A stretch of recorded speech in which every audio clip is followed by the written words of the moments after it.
Good day and gratitude, family. Good day and gratitude.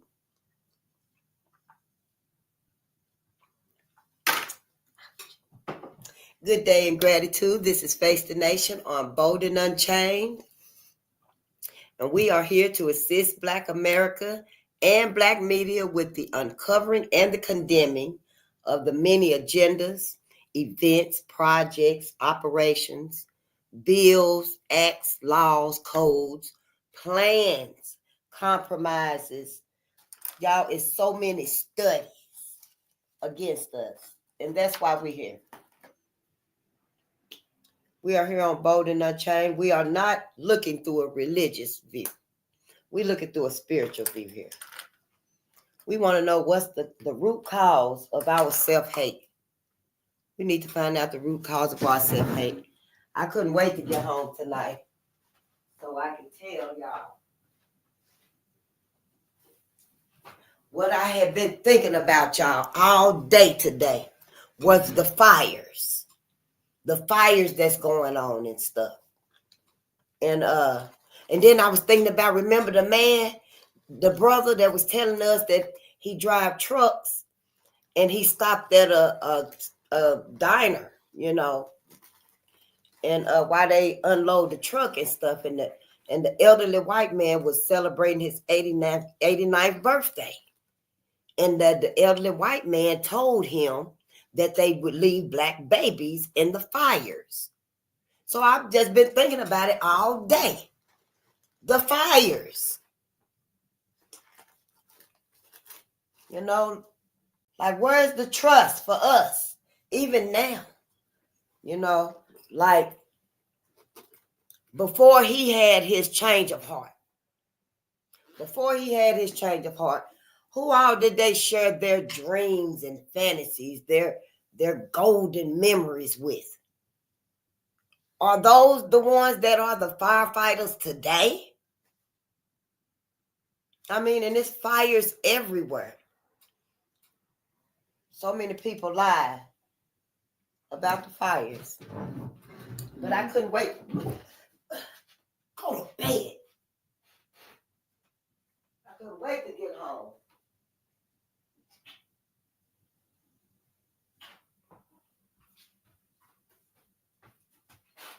I just could not wait to get home. I was just ready to, I don't even like being outside. I'd rather just stay in. I'd rather just stay inside. But yeah, that's what I was thinking about today, and how is it for us? Why it's always got to be so difficult, so challenging, just to, have another day. Just to have another day. So let me get the formalities out the way, because we're going to read tonight.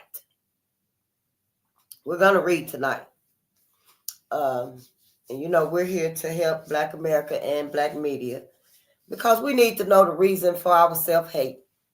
And we finna find it. I believe we done found it right here. This is the cause for all our self-hate. It's unfortunate, it's sad, it's heartbreaking. Right now, we need each other more than ever. But, a lot of us will be like, no, I can't depend on my family, my sisters and stuff. The other people is who I can depend on, who I run to, who I need. That's a problem with us. We need to be the ones that we need. We got to get that trust back with us. Because in situations like this, natural disasters, we don't need to be with, in situations and spaces and people that we really, could end up with more than we asked for. You see what I'm saying? Yeah, you might know Sabrina, but do your ass know Karen and Ken and Brad and, the rest of them? It's a very delicate situation. Hell, I didn't know either. Shit, I did not know. Let me get this out the way. But yeah, we're looking at this through a spiritual view. We ain't here to forgive nobody but our ancestors.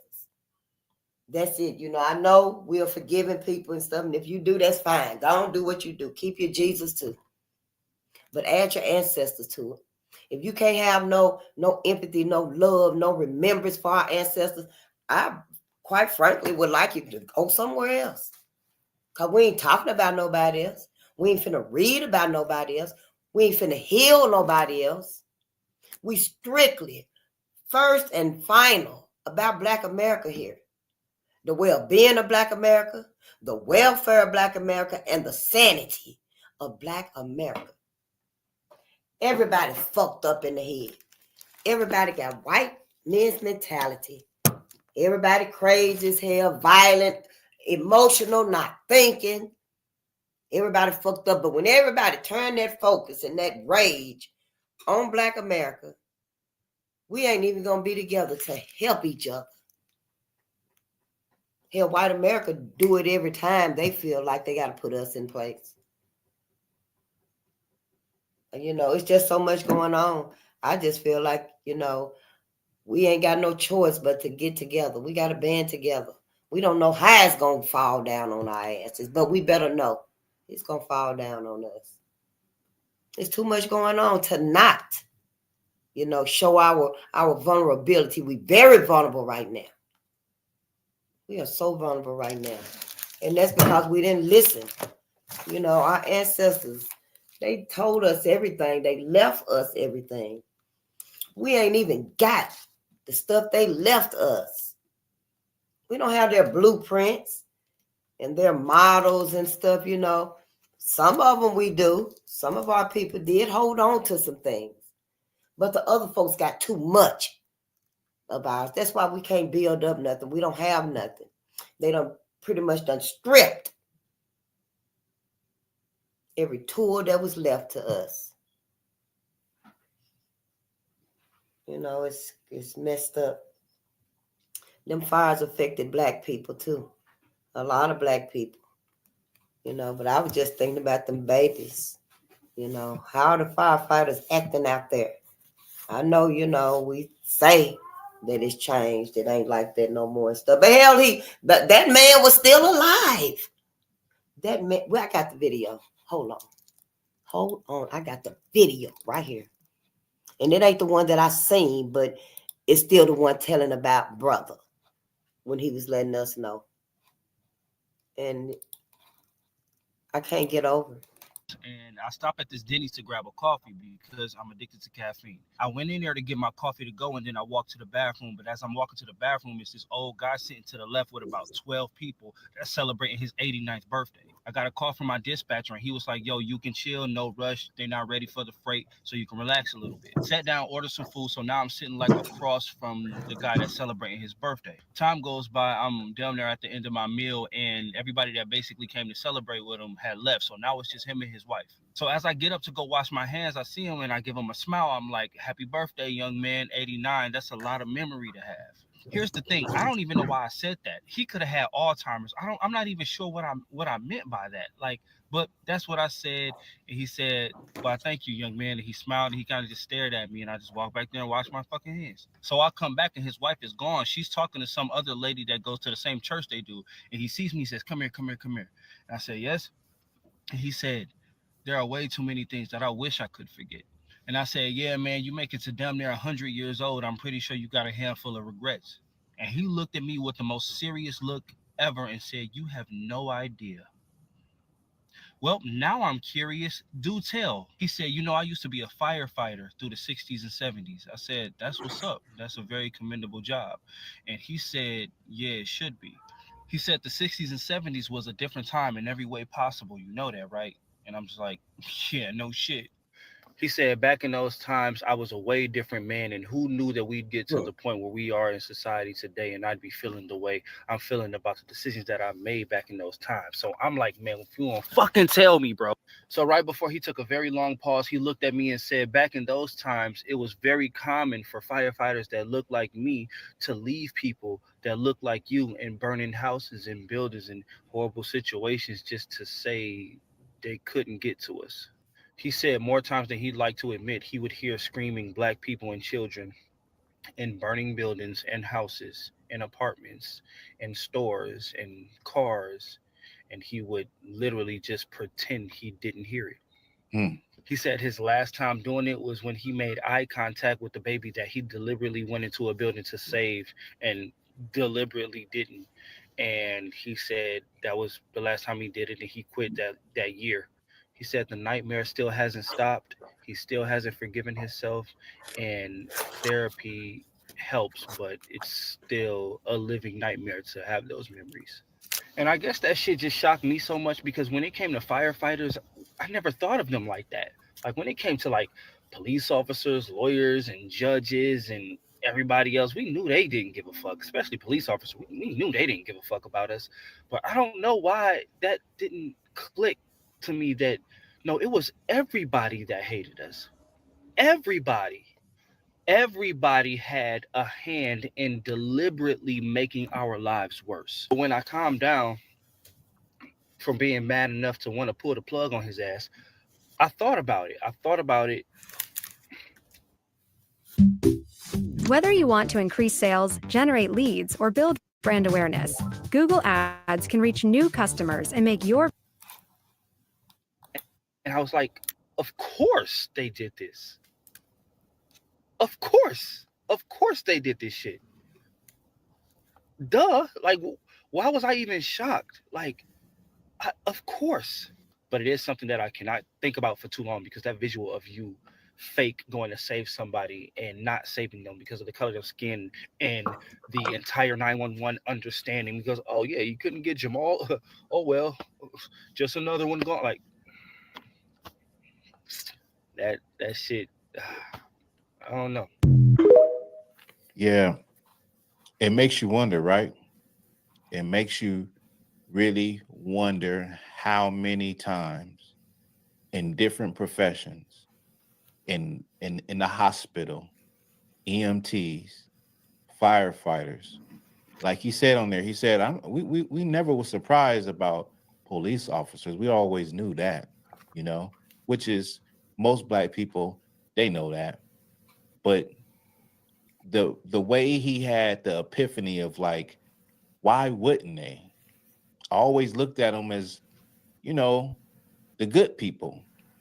Always looked at them as the good public servants. Firefighters are the good public servants. I never thought that they would be going into homes and acting like they don't hear screams of black people. You have to really wonder like how many people have been or have perished because of this type of activity, because of firefighters. And there's been a lot of stories over the years that have come out about firefighters being racist towards black folks. And so, and I can attest to myself, we never really, or I never looked at firefighters as I looked at police officers. Maybe because of the experiences and the things I saw as a young child in the hood,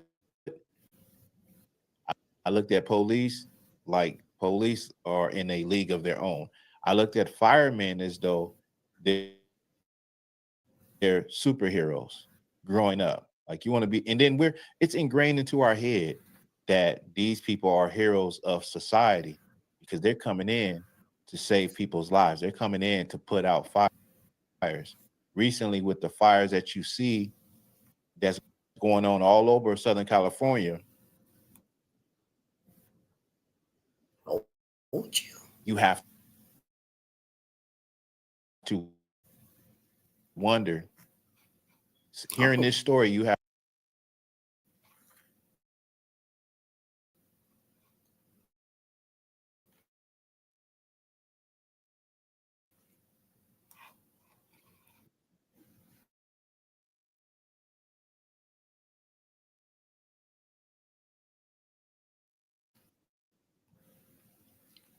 uh,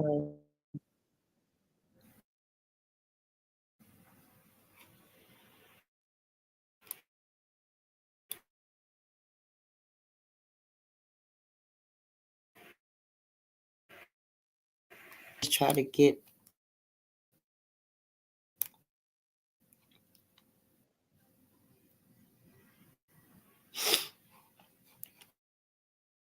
have to wonder Well, I think we got the gist of the if they video. overlook anybody. It must be me because my The screen fires off. are so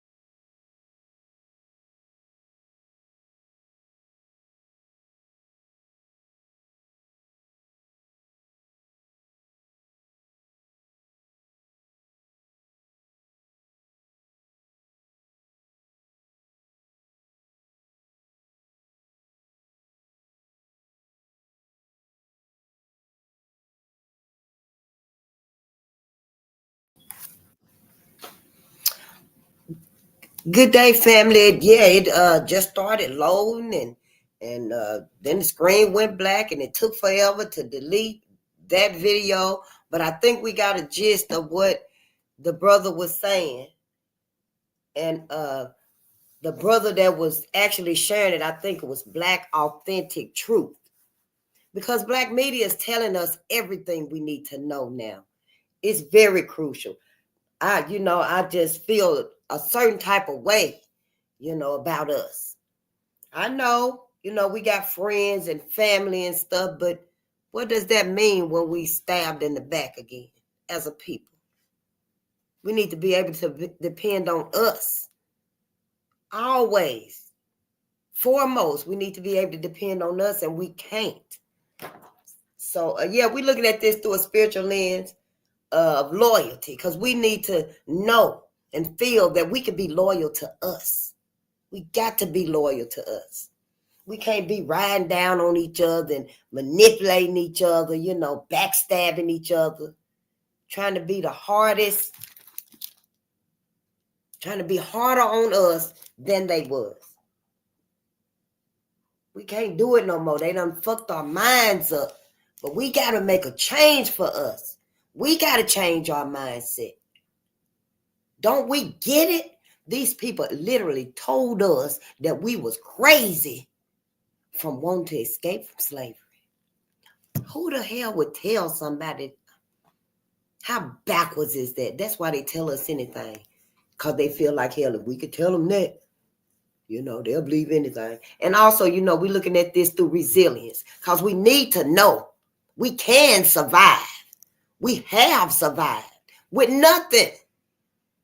Ain't nobody gave us nothing. The whole time ain't nobody gave us nothing. We had to go out in them fields and pick them potatoes just so we could eat. Just so we can eat. And that was the potatoes that was left over. So hell, we had to walk the whole field. Everybody, all the kids, get your bag. We got to go out here and get some of these potatoes. Hopefully they left some potatoes in this field. Or greens or whatever it was. Beside your house. And I know we can get through this again. Together. But see, we so wrapped up. We need this. We need that. And don't none of it even matter. Look at all them people out there in California and them fires and stuff. Hell, I'm wondering who's going to save them. Is it his people? The ones that's got the mindset like him? See, we put ourselves in vulnerable situations. Oh, and of course, we're looking at this through a educational lens. Because we want to learn this. I wouldn't even really call it educational. That's what they ass call it. No, but this is more than education right here. See, we got to change our vocabulary.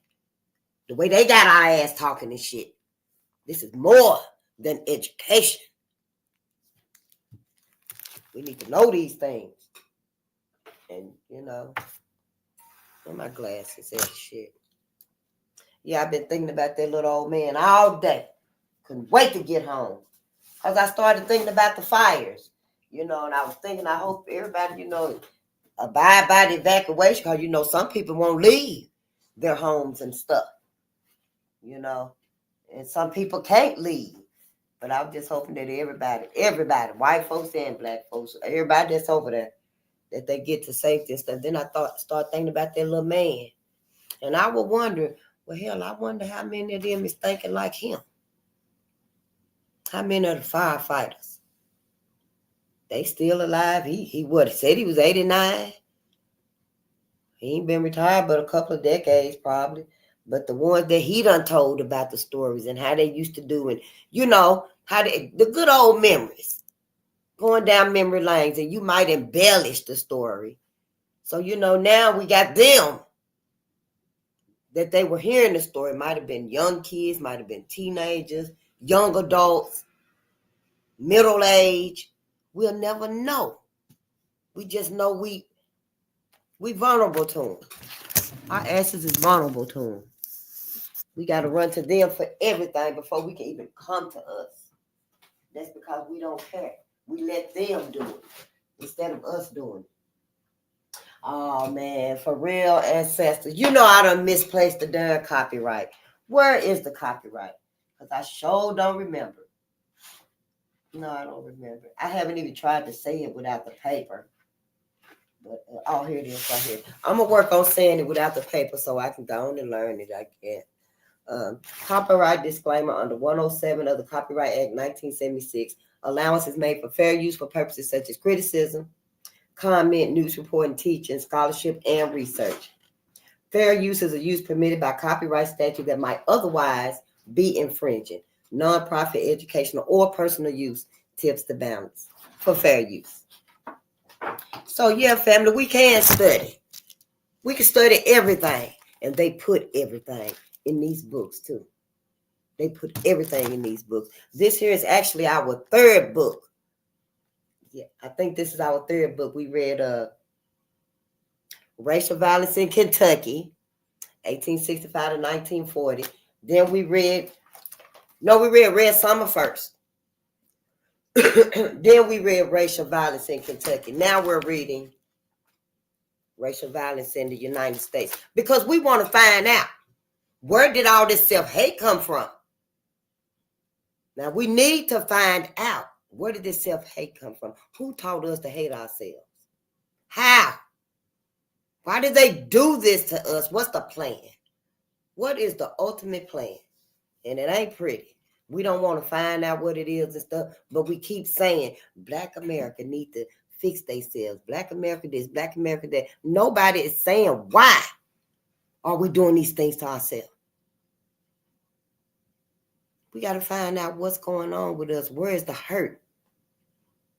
We ain't never been this hard on each other before. We can't do nothing against each other or for each other.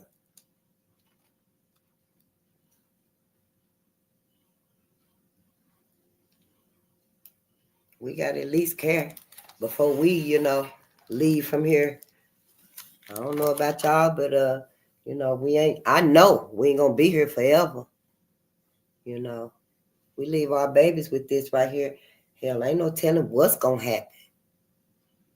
Ain't no telling what's going to happen to our babies. They ain't going to know nothing. They ain't going to know, the past, our greatness, our creativity. These people washing all of that away. They stripping everything away. The extermination of the Black man. Black people. That says it all. There is nothing else. Everybody know it. Everybody helped lead us here. Where we are fragmented. We can't get along. We hate each other. That's how they made it. Everybody know. Everybody act like, it just happened. Make me think they're going to turn around and say, oh, yeah, they've been free too long. They ain't got better. They ain't got no better. They dangerous to society. They not trying to learn. They not productive. I propose slavery again. Why wouldn't they? Why wouldn't they propose slavery again? Even if it is reaching far. It happened. It happened, even if it is reaching far, and society will let it happen again. Oh, we won't let it happen. We won't let it happen. What the hell can we do? Because we won't even talk to each other because of the self-hate. Right now, some of us so mad because we talking about this. At a time like this, we ready to just throw in the towel. Fuck it. We can't unite right now. We need everybody else to save us. When we going to save ourselves? When is Black America going to save Black America? Where's the book we reading during the noontime stuff that, we learning our heroes and our sheroes and stuff? When is the next time our baby's going to be able to learn? When? After this right here. After this right here. Because it's going to be a new world order. Black America, I don't care how many rocks you've been under. Somebody done said something on one of your scrolls. You could have been on any one of them social medias. But somebody done said somewhere, you done seen something, some robots. You done seen some flying cars. You done seen the drones. We done seen it. So we know it's coming. We can't deny it here. We see them big ass chandeliers out there every day. Them 5G towers. Y'all know them things are military weapons. Look them up. A few years ago, I actually heard them. They went off. Them motherfuckers was loud. And they up so high. Because it was one like 3 blocks from my daughter's house. And it was like 5:30 in the morning. I was up. And I heard it go off. And it sounded like it was way in the sky. That's how I knew what it was. And I think I had my old Facebook page. And I went online. I was like, did anybody hear that siren last night? And some people like, yeah, I heard it. But I don't think they knew what it was. But that's what it was. I was like, they testing that motherfucker. They probably pulsing now. But once they turn them on, we think we know. We really think we know. We don't even think. Hell, we ain't even creative. What could be going on? Well, this could happen. That could happen. That we don't even think whatsoever what the possibility could be next to get Black America. How we gonna get them this time? We gonna make sure they ass don't get away this time. See, we done fell for it. Hook, line, and sinker. We done fell for everything. But see, that's all right. We gotta forgive ourselves. Hell, we thought it was true. We thought they were sincere. I know I did. I thought I was just fucking up. And I thought Black America was just fucking up. Because, we hard-headed. We got to go the long way around. Do some shit before we actually go there where we supposed to be. But no, it's a whole setup. I mean, it's operations, projects, agendas, plans, acts, laws, bills, compromises. So many. So you're lucky if you don't fall in a damn hole. You is a miracle if you don't fall in a hole during your young life, your teenage life, or young adulthood. Because there's so many. I mean, look here, I wrote it on, I've got that wrote on the paper too. You see that? I got that wrote down too. And I just look at it and be like, well, damn, all of that for Black America. And we thought that, we were being right. We thought we were being sincere. And white America was being sincere. But honey, that ain't even the case. That ain't even the case. I'm just waiting here. When the fuck is y'all gonna tell us that, it was a prank? Black America, it was a prank. You know how my daddy and my granddaddy really feel about y'all. See, we set our own self up. Want everybody to love us. Want everybody to love us. Want to be with everybody. We don't know what the fuck these people finna do. Everybody finna get it. But we finna get something. Oh, yeah, you already know that. But anyway, let's read. Because I don't even want to get started tonight.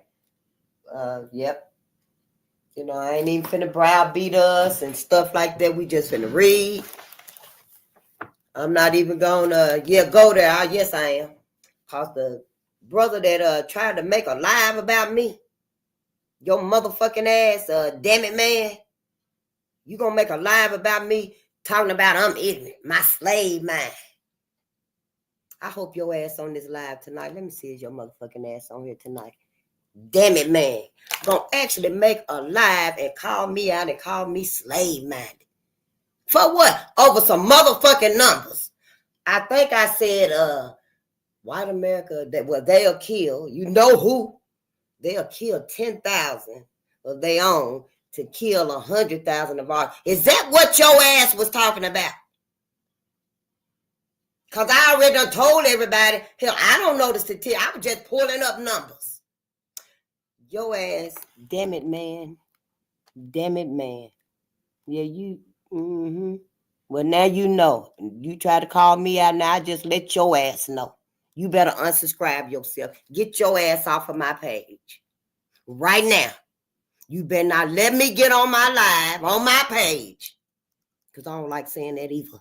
You better not let me get on my page and see your ass on here. Damn it, man. DAMITMANN. Because if I see your ass on here, I'm going to cuss your ass out to your face. I went to your page.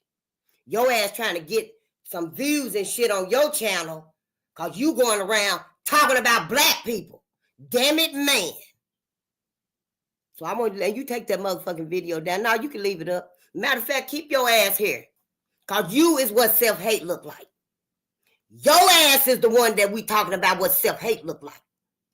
Then you going to sit there and call me out on your page. Face the nation, your slave-minded don't make no sense. Pulling up numbers and shit. You look poor too. Your ass look poor too. Your ass was the main one. Your ass was the main one that them white folks wanted. While you sitting there acting like your ass is protected now. You so smart now, damn it, man. You know so much. Hell, your curtains didn't look no better than my motherfucking curtains. And even if they did, you still got the same skin that I got. With your motherfucking ass.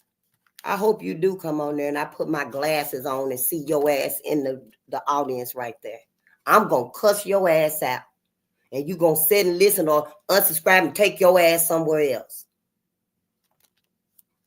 Yeah, then I went to your page. You over there talking about everybody, talking about black women. Oh, you got so much to say about black folks.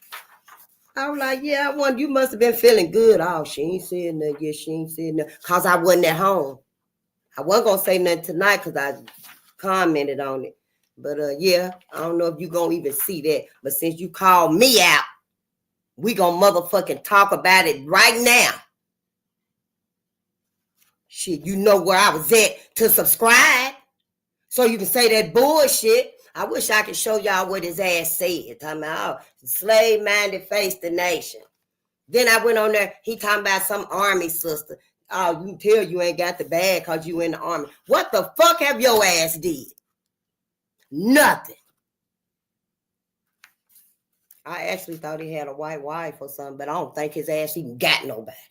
Don't nobody want to be no one like that. Oh, ignorant ass.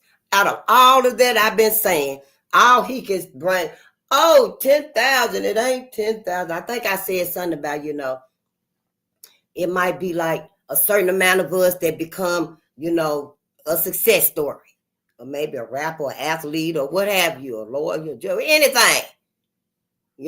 And then the rest of us, we don't have those opportunities. It's harder for us to achieve those, those goals and stuff. His ass gonna go and start pulling up statistics and shit. Ain't thought about nothing else I said. You should have just made that video and not even called nobody's name with your punk ass. You scared that somebody gonna see me and you ain't got to defend me. If that's what you're worried about, now everybody really finna see it. Because your ass done called it out on your page. You better hope I don't see your ass in here. Yeah. I'm going to cuss your ass out to your face.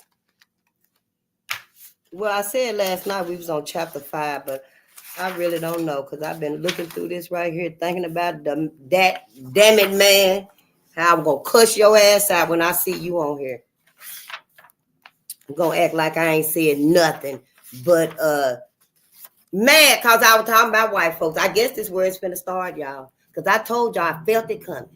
Don't you say nothing about Mr. Jerry. Don't you say nothing about Mr. Jerry face. Yeah. Mm-hmm. Well, honey, I ain't even the one. You and Mr. Jerry motherfucking ass. They gonna hem your ass up again if you don't watch out. Sure will. Where was we at? The Houston race riot? Yeah, I think we'll start there 1917. Hell, your ass ain't over there telling everybody else that bullshit. Cause y'all on his video, his channel, he ain't got but like maybe 22, 30 some videos. But it's like, you know, us that's just starting, I guess. I know where I just got here. But his ass ain't over there telling it to Ricky Rashad and you know, African Diaspora, Runaway Slave, Taylor House Publishing. Now you got your motherfucking ass over here trying to bother me. I didn't even know your ass was out there. Feeling like that? I been no told your ass you can leave. Gonna make everybody look like I'm ignorant. That's the first thing you see. Face the nation, your slave mind. Always trying to insult somebody's intelligence. Face the nation, your slave mind. Got slave mind in capital letters. One day I want to know who sent your motherfucking ass. You?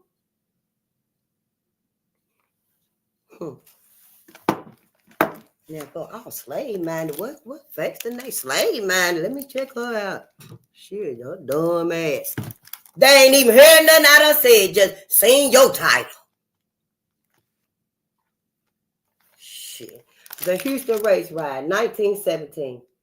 The most serious riot involving Negro soldiers, which occurred in the United States during the First World War, took place in Houston, Texas, on the night of Thursday, August the 23rd, 1917.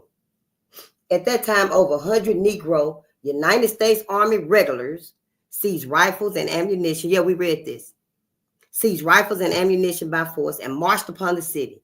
This outbreak followed a period of rising racial tension, climaxed by an altercation between white police officers and Negro military police. And see, we're supposed to have, like, you know, us patrolling our communities. We could have used them skills. We still can use them skills to be patrolling our own communities. Instead of everybody else patrolling, and then they go home to their communities and stuff. And then who was it said we ain't even got communities, these are neighborhoods. Communities where you have something that you done built up and we ain't got nothing. So it really ain't even communities, allegedly. A few days later, the mayor of Houston appointed a special investigating commission, which sat in open session for several days. Much of the testimony there presented is quoted in subsequent issues of the Houston Daily Post. Upon these reports, the following analysis is based. Oh, they finna talk about the sociology, the psychological setting, the social and psychological setting. Psychological, ain't that like psychology? Oh, when we were talking about the reverse psychology, how they said Drapetonia. We got Drapetonia because we wanted to escape the slave. Yeah, this is totally different. I'm telling you. Yeah. The several companies of Negro troops of the 24th United States Infantry, who later took part in the riot, had been sent from a Western Army post to Houston to guard government property during the construction of Camp Logan. This detachment, totaling about 600 men, included both men who had been in the service for some time and were more or less seasoned troops, and more recent enlistees who came from various parts of the country, particularly from the north. Houstonians were expecting the early arrival of a considerably larger number. They were looking for like 3,000 of Negro troops, but they only sent 600.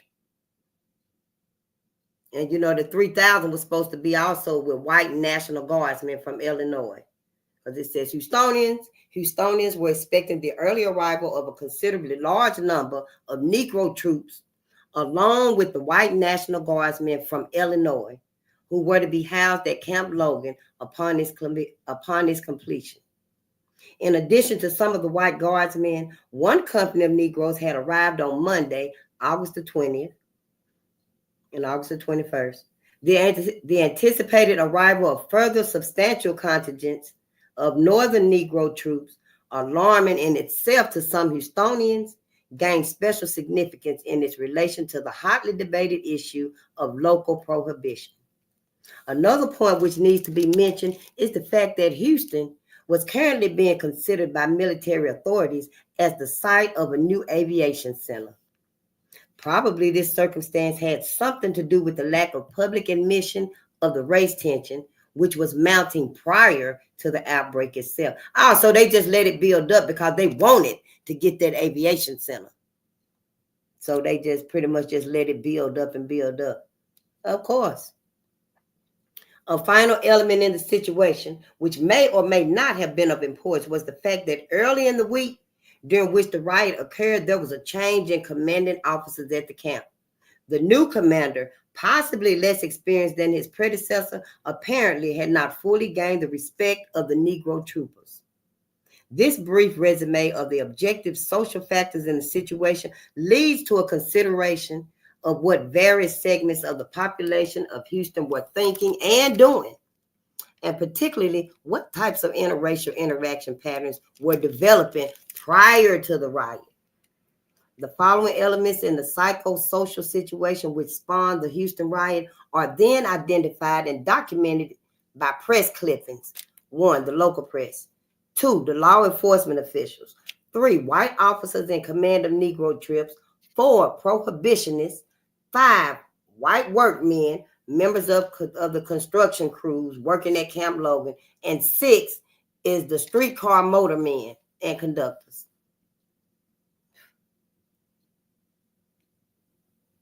Buried on the 14th page of the issue for Sunday, August the 19th, is the only item the writer found published prior to the time of the riot, which indicated the existence of local racial friction. Now, out of all those other clippings, they didn't find nothing. But this one clipping to show that there had been racial tension building up, and this is it. While standing in the pay line at Camp Logan Saturday noon, Sam Blair, a Negro employed at the camp, was stabbed and slightly wounded in the back by an unknown white man. The Negro is said to have pushed his way into the pay line ahead of the white man, who resented it. Blair, it is said, grabbed the white man by the shoulder while someone else hit him with a shovel. When the white man with a free arm pulled a knife and stabbed Blair in the back, the latter was taken to the infirmary in the ambulance of the Houston Undertaking Company. It would seem, and that was it. But that was the only thing that was in the paper. But it did point to the fact that there was racial tension. See, the others just wasn't reporting on it. They just wasn't reporting on it in the other clippings and stuff. But right there, they found it. Yeah. And they said it was buried on the 14th page. Motherfucker. It would seem that the most middle and upper class white Houstonians knew little about the developing racial friction, for they were too far removed to learn about it at first hand, and the press did not inform them. Those who were in a position to know the facts thought it better not to publicize them. It is impossible to determine on the basis of available evidence the extent or importance of rumor and gossip in this connection. The precipitating incident that morning. On the day after the riot, there appeared on the inside page of the Post, that's the newspaper, a brief item which evidently was written and prepared for publication prior to the outbreak of the riot. Inconspicuous in comparison with the blaring headlines of the riot itself, it gives the first account of the incident which precipitated the riot. 2 Negro soldiers, one of them a member of the military police, was arrested by Officer Daniels and Sparks on Thursday afternoon and claimed to have been beaten up to some extent by the officers. Later, 2 other Negro soldiers from Camp Logan approached the officers to ascertain what had become of their comrades, and on receiving the information, reported to their superior officers at the camp. Afterwards, the officers in command of the Negro soldiers had a conference with the Superintendent of Police Brock, which resulted in the issuance of an order by the chief that hereafter Negro soldiers are not to be referred to by members of the department as Negroes, but as colored soldiers. It is said that the order had stirred up a good deal of feeling. I guess white folks didn't want that to happen. They wanted to call them Negroes. But anyway, it said that the other had stirred up a good deal of feeling. And then, Negroes, black men didn't want to be called that anyway. Negroes. So yeah, I guess it was different on both sides and stuff. But whatever the black man wanted and stuff, the white folks just wasn't trying to give it to him. So, well, I don't know why we still with them. They still the same way, still ain't trying to give us what we need, what we want, what we demand. Yeah, it seems like it's always been this way. But let's read. Officers Daniels and Sparks gave their version of the trouble as follows. They had arrested a negress on San Felipe Street Thursday afternoon when a Negro soldier came up to them and asked them to turn the negress over to him. They refused, and finally the soldier became so insistent that the officers were obliged to subdue him and send him to the station. Shortly afterward, another Negro soldier, one of the military police, asked the same officers what had become of his comrade. And one word led to another, and this soldier also was sent to the station. A little worse for the wear. They beat his ass. And that's putting it nicely. They beat him and then sent him. On his way, yeah. And speaking of the occurrence Thursday afternoon, Superintendent Brock said one of the soldiers had been returned to the camp while the other one was still detained at the police station. He could not say what action would be taken by the government against the 2 officers who are allegedly to have hit the soldiers, but he had put the whole thing up to the government.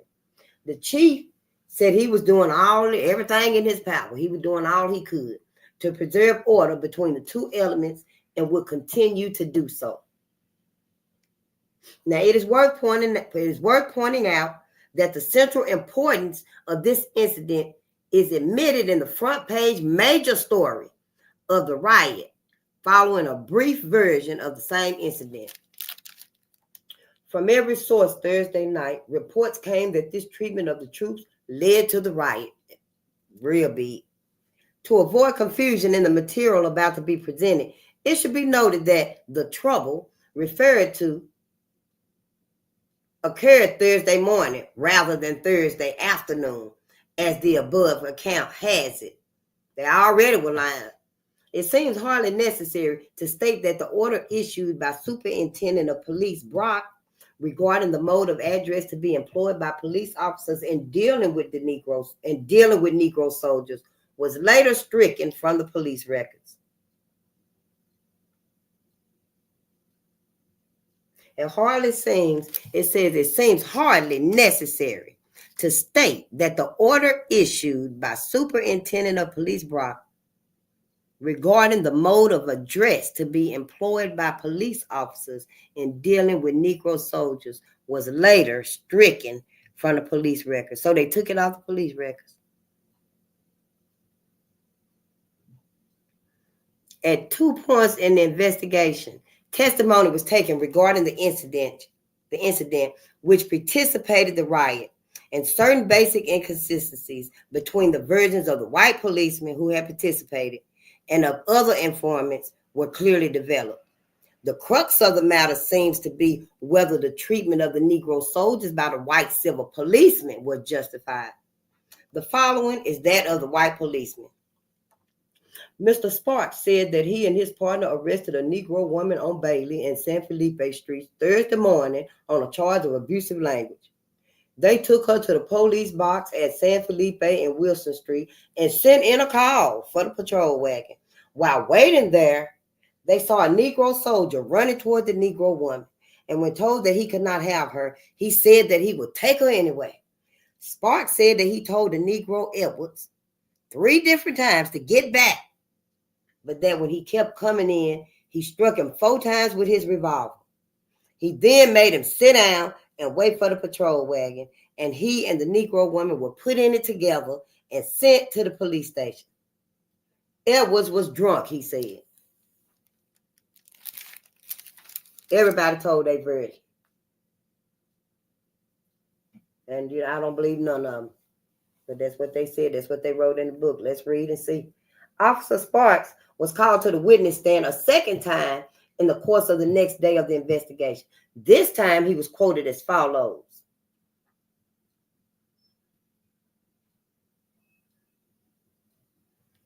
I arrested the Negro woman for abusive language. While I was waiting for the wagon, Edwards came up with about 20 Negroes following him and said he wanted the woman. I said he couldn't have her. He said he was going to have her and reached over. I hit him over the head 3 or 4 times till his heart got right and he sat down. He was the aggressor. He was the aggressor, just changing up the story and stuff. And then, why would Edwards go over there and he knowing he got a gun? They just lied, just anything so that they could do what they wanted to do to the black man. Yeah. Here is the pivotal question in the entire affair. What was the nature of the interaction between Sergeant Baltimore, a colored soldier playing the role but not clothed with the authority of a military policeman, and the 2 white civil policemen, Sparks and Daniels, resentful of being questioned by the Negro and possibly covering up an inward fear by an outward show of violence? Yeah, they was very resentful that the Negro, that he was questioning them, the Negro. That he was questioning them. A black man was questioning them.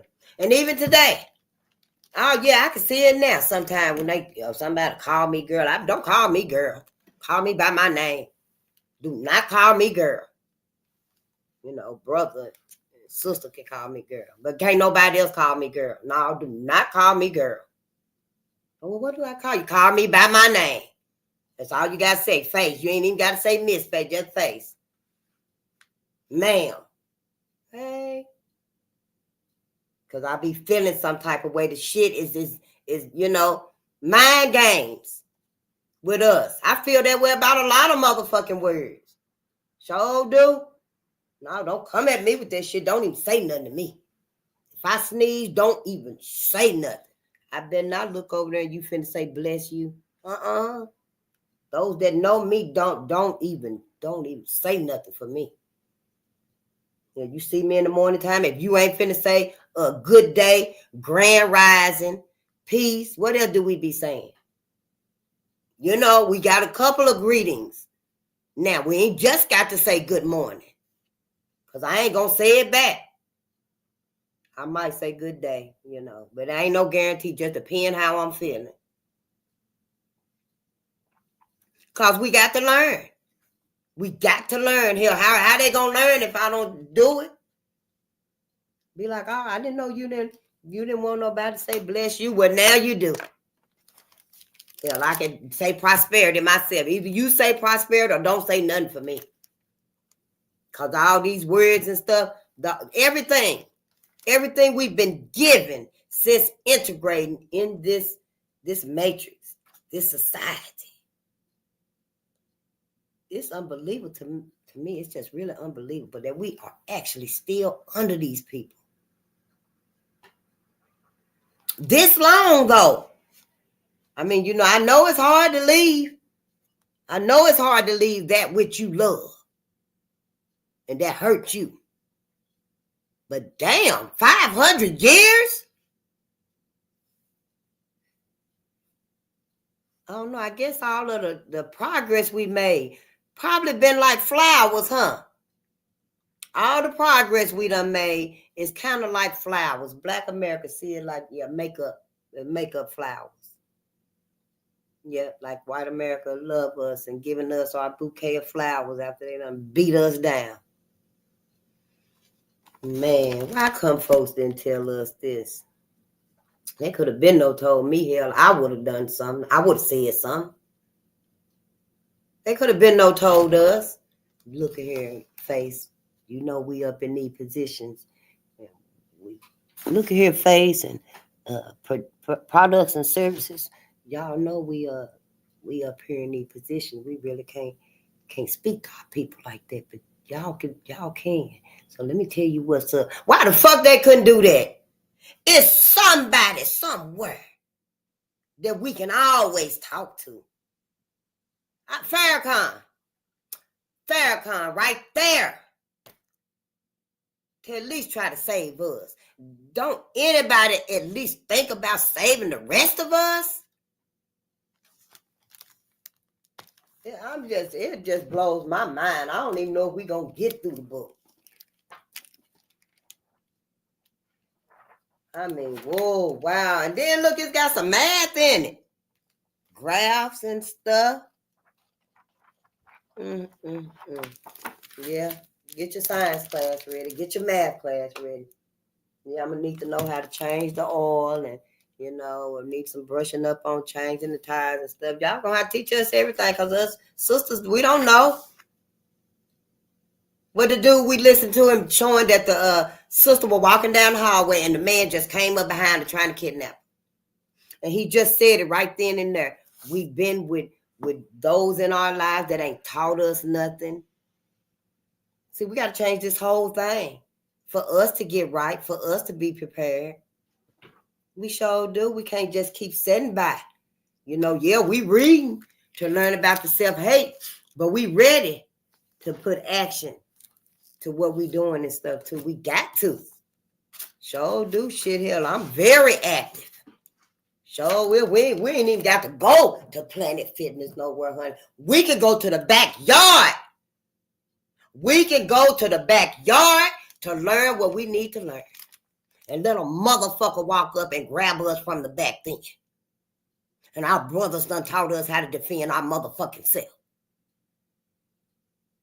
Sure the fuck is. See, that's what we gonna have to start doing.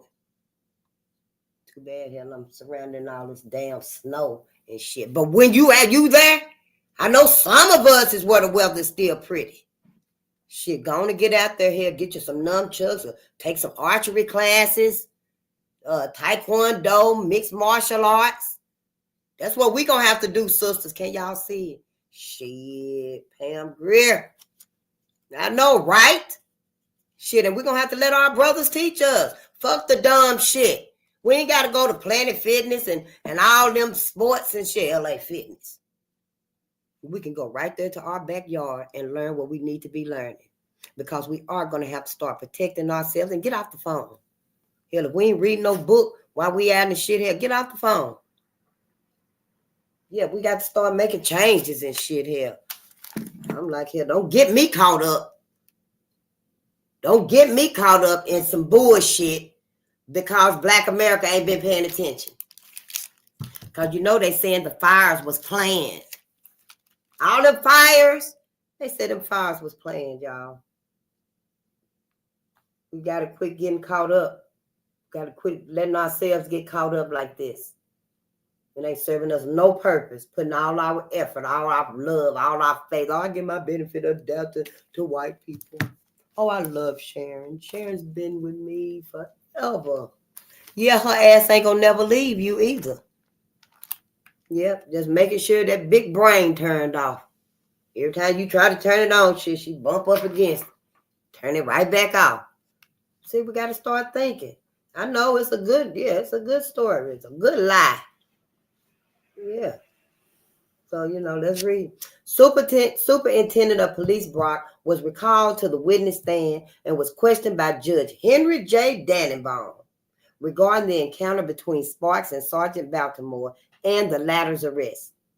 He said that the Negro soldier made a statement at the station, which was produced and read.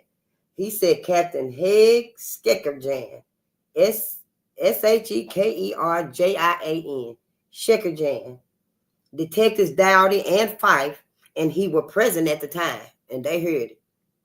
They lying asses. Everything we reading is nothing but a huge lie on Black America, the black man. Yep. I don't know how y'all ever got away from the black woman. All of this bullshit right here. How in the fuck did y'all let yourself actually be swayed away from the black woman? I don't get. Yeah, we is hard. We kind of challenging. Yeah. But it's just like, damn. I be like, daddy? Shit, cause my mom didn't forgive my daddy. Nope. She sure didn't. Nope, she didn't forgive his ass. How the fuck? I'm just like, and through all this right here, the black women, through all this right here, where we at? We was at home crying, worried, waiting on our man. Waiting on our man to come home. Well, I bet a lot of them knew what would happen. A lot of them felt it in their heart. Them bastards done got my husband. Black people. Black Americans, yep. According to the statement, Sparks struck Baltimore over the head with his pistol, then fired at him, and Baltimore ran into a house and got under a bed. Sparks followed him, according to the statement, and made him get up and then struck him twice. Baltimore said he was just inquiring what had become of his brother officer and that it was his duty to investigate the matter. Sparks said he only struck Baltimore once, that he did not strike him after he had run into the house. He said Baltimore had no arms or a police club with him. Asked why he hit the Negro more than once, he said he wasn't going to wrestle with the big Negro. He admitted that in making arrests in the thickly populated Negro sections, where the more vicious elements of the Negroes congregate, vicious elements. He thought it necessary to use more force than was legally or morally necessary in order to keep the other Negroes from running away with him. Vicious elements. Wow, says the savage. In answer to General Chamberlain, he said he had received no instructions as to the relations to be maintained between the police officer and the military police and General Chamberlain. And General Chamberlain observed, I thought so. That's all he said. I thought so.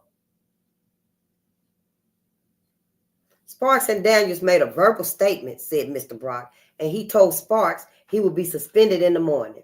Sparks said he could not afford to be suspended, that he had been suspended before, and Brock told him he would wait until he investigated the matter. Sparks said that he told the chief and the officer that nothing more was said except that Chief Brock told him to go home and stay away until he was called for. Baltimore seemed to have been drinking, he said. Sparks said that he told the chief and the officer that nothing more was said except that Chief Brock told him to go home. Oh, yeah, and stay away, and that he had been drinking. Detective E.F. Dowdy, who took the Negro Baltimore's statement on the typewriter, explained the conversation in Superintendent Brock's office. He said that besides himself, officers Fife and McPhail, Superintendent Brock, Captain Shekerjan of the 24th Infantry, and Baltimore were in the office. He said that Baltimore stated that he was coming down San Felipe Street when he met another Negro soldier of whom he inquired where the police officers could be found. He said he went to him and asked them why they had arrested another Negro soldier that morning, telling them that he wanted the information in order to be able to report to his commanding officer. Baltimore, according to Detective Dowdy, said that Officer Sparks then hit him with the pistol, and that when he turned and ran, 3 shots was fired at him. He said he was arrested in a house about a block down the street. Dowdy said that later, Superintendent Brock and Sparks was in the former officer's house, in the former's office house. And that when Sparks came out, he had said something to the effect that he wasn't getting a square deal. He also said that any man who would stick up for a Negro was no better than a Negro himself. Dowdy testified as he went out the door. He continued that if it wasn't enough, he would give him the rest of it. Later, Dowdy said that Sparks sent an apology to Superintendent Brock by Captain Anderson. Ooh-wee. All of that because they ass were beating up on black folks, bullying black folks, black soldiers. They were jealous. Ain't no telling how long they had been doing it. And all they were doing was suspending them. All of this for a little suspension. When asked whether he knew if Sparks had been suspended by Superintendent Brock, Dowdy said that Brock and Captain Shikogen were to have had a conference Friday morning, and that he understood Sparks was to be suspended until the matter had been settled. He said that Sparks said after his interview with the superintendent that if Chief Davidson had been in the office, he would have told Chief Shikogen to get out and take his Negroes with him. About a month after the riot, see, he didn't think nothing was going to happen to him. That was the problem. That's where he fucked up at. He didn't think nothing was going to happen to him. But Chief Davidson wasn't there. Chief Davidson had been letting his ass get away with it for ain't no telling how long. Yep, that's what happened. About a month after the riot, the following was reported from El Paso, Texas. It was based on testimony taken before the Special Board of Inquiry at the Fort Bliss Stockdale, where the Negro troopers were being tried for their role in the riot. The evidence taken before the Board of Inquiry develops that the meeting was carefully planned and that it was the result of the beating up of a Negro provost, P-R-O-V-O-S-T, provost guard by a Houston policeman. This Negro, with his face still showing the scars of combat, was before the Board of Inquiry Wednesday and told his story. According to this story, the man returned to the camp at 11 in the morning on the day of the mutiny. He told his experiences at the hands of the police, and 2 hours later, it had spread throughout the entire battalion. The roll of rumor, early afternoon. Yeah, remember we read this because it's going through the early afternoon and the planning preparation. But I guess we go on and read it again. Somebody will remember. I'm remembering bits and pieces, but yeah. I guess we'll do quite a bit of repetition. But yeah, I still need to get those things so I can keep up, ain't it? Right? After this right here, we might jump ahead, just where we was at and stuff. The roll of rumor, early morning. We are now in a position to give a brief synthetic account of the supposed sequence of events up to the mid-afternoon. It began with the arrest of the Negro woman, because it led to a riot. It began with the arrest of a Negro woman, drunk and therefore using abusive language, by the white policemen Sparks and Daniels. In this process, they treated her with considerable severity, if not actual brutality, as a result of which Edwards, the Negro soldier, a private but also a provost guard, and therefore Baltimore's brother officer.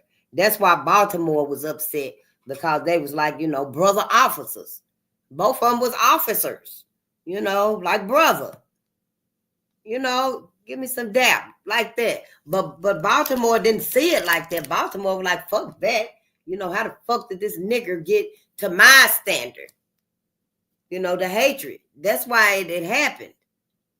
And his ass probably had been like that with other black men.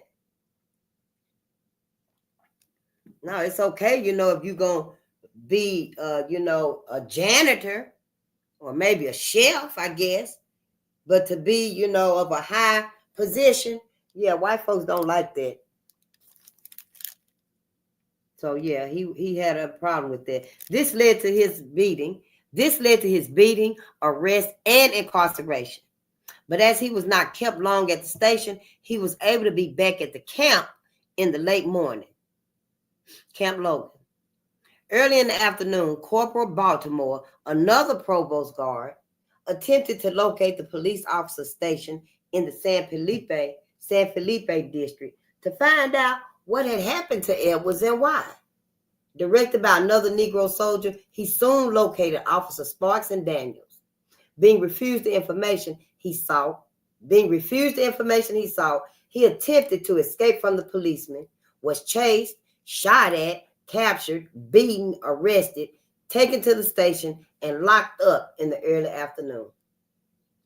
Sparks and Daniels, meanwhile, returned to their beat.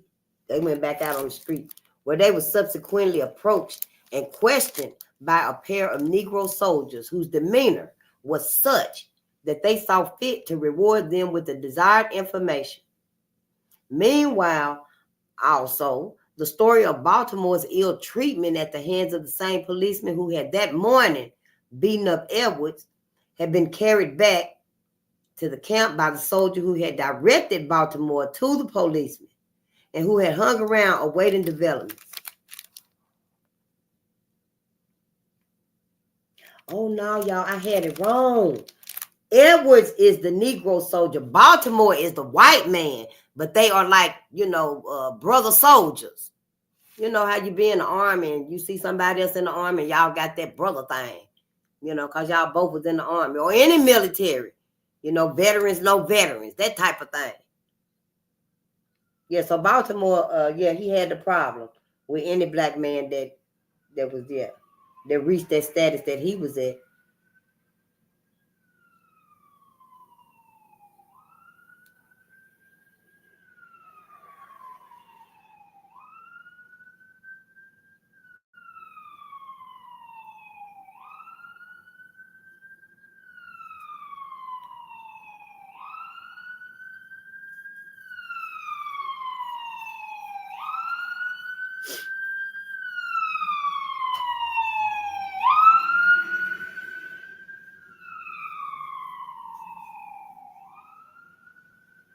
Yeah. Broadcast throughout the camp by the grapevine, and at the same time exaggerated, this news proved to be the straw that broke the camel's back, for it tended to confirm the already current notion that the only way to release the accumulated pressure of resentment and rage was to retaliate directly against the offending San Felipe policeman. For it tended to confirm the already current notion that the only way to release the accumulated pressure of resentment and rage was to retaliate directly against the offending San Felipe policeman. Because they had been doing it over and over. Nothing was happening. Let's read. It seems clear that the resentment aroused by the returned Edwards was terrifically intensified when the report that Baltimore had been shot at became transformed into the rumor that he had been shot and killed.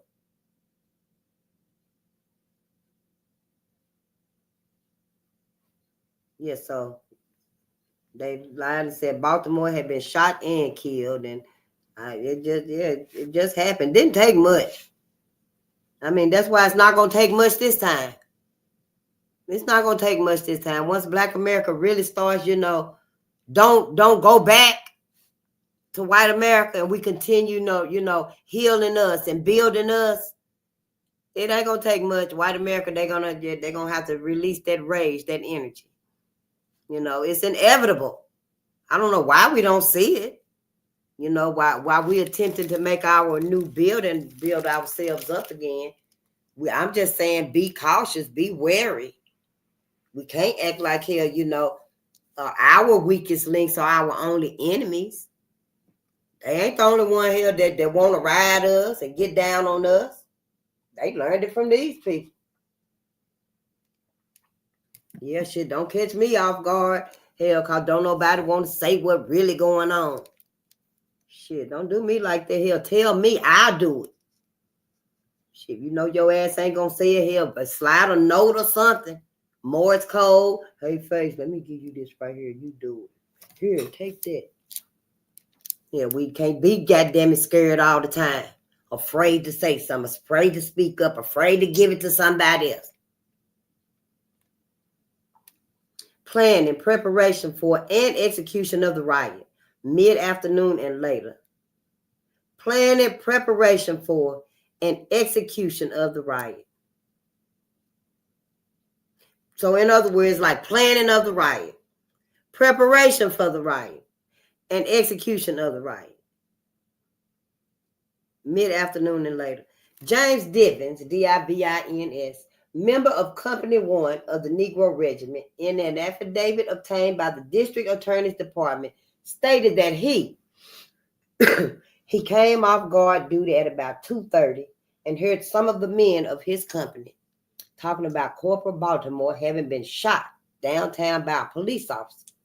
And they were all talking among themselves as to who would go downtown and raid. They all agreed to wait until night so they could see about the ammunition. Oh, so yeah, they planning to go down there and, kill some folks, some black folks. That's what they plan on doing. According to the news dispatch from El Paso at the time of the soldiers' trial, about 3 p.m, the men commenced stealing their rifles and ammunition and planning the descent on the town.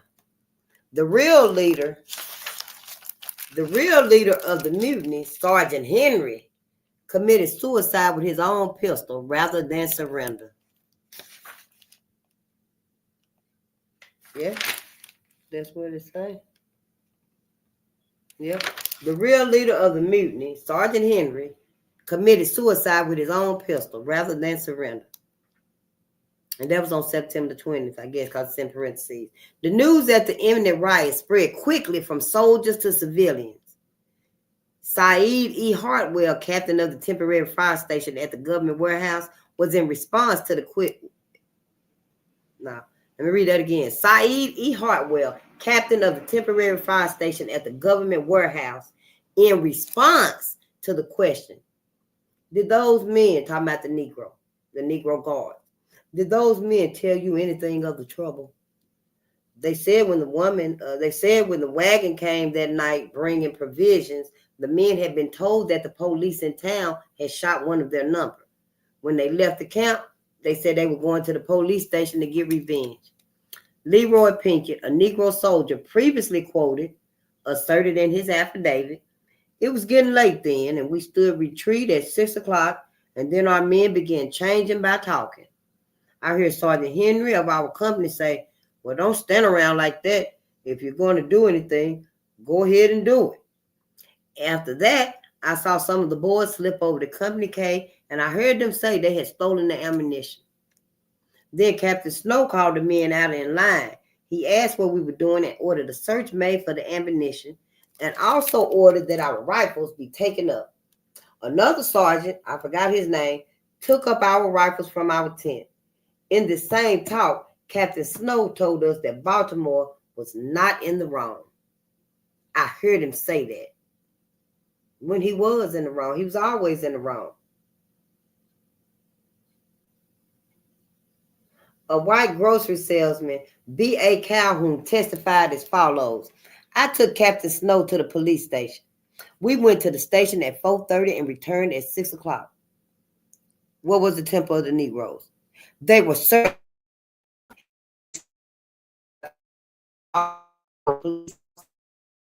that Chief Brock had said his police officers were wrong in this case, and they would be suspended and would be punished. The men seemed ugly and congregated in groups. About 8 p.m., Sergeant Henry came to Captain Snow and told him he could not make the men obey. 5 men of Company K were put in the guardhouse. The bugle was sounded for the officers' call. All officers came out and reported to their companies, and they were assembled. They all lined up and were without arms. This was 8:10 o'clock. Captain Snow said to me he had collected all arms and ordered all Negro civilians out of the camp. Just at that time, someone cried out, break ranks and get your guns. Firing began. I don't know who fired. It may have been the men designated to do police duty downtown. It will be recalled that Superintendent Brock stated the the military police were armed with only nightsticks. But all seemed to have ammunition. I ran into Captain Snow's tents, and his Negro attendant told me to lay down. He told me if the troops knew he had not joined them, they would kill him. A part of them marched right by the tent I was in. Others refused to join them and were threatened with death. Some officers ordered them to halt. They kept on, though, about 150 in line, I guess.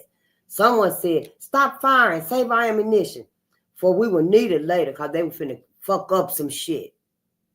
I heard one say, "We are headed for the police station." The soldier who gave the signal for the break is identified in the statement of Leroy Pinkett. A big fellow in our company named Frank Johnson then came running down the street hollering, "Get your rifles, boys, get your rifles." We all made a rush then for the supply camp and got our rifles, and we went to a large ammunition box and got our ammunition. Sergeant Henry was the leader. The following statement of James Divins took up immediately after the company had been checked for ammunition, and the rifles had been collected and turned in to the supply tent. About half the company then gathered around the stump, and they were talking about someone getting a box of ammunition. Captain Scourgeon walked up and said he wanted to speak to the company. About that time, some member of the company said, "There's a mob coming, get your guns." And everyone commenced hollering, "Get your gun, get your gun." And we all rushed to the supply tent and got our guns. Someone then was pitching ammunition out of the box, and Sergeant Henry asked, "Has everyone got their ammunition?" Everybody got their ammunition. And someone hollered, "I ain't got enough." And Sergeant Henry formed the company in front of the officers' line, and Sergeant Henry made a little talk and said, "This is serious business, boys," and everyone was asked to stay with him.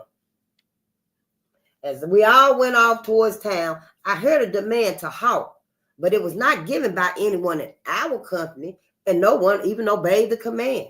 They kept on walking. Sergeant Henry, after going a short distance, halted the company and said, "We will go back and make an L company go with us." So they're going to go back and make another company go with them. Make them go with them, not ask them. They're going back to get another company and make them go with them. And we marched down to L Company Street, and some said that L Company wasn't going. So we came back, and Sergeant Henry stopped the company again and said his father was a soldier and had gone down, but we men would have to follow him, and he will carry us down. But L Company said they weren't going nowhere. So Sergeant Henry then ordered a flank guard put out in the rear, and he also put one out in the front, and we marched down the Shell Road. I think there was about 150 men in this company, and a little over half of them were from my company, and the others was made up from other companies, to make up the numbers.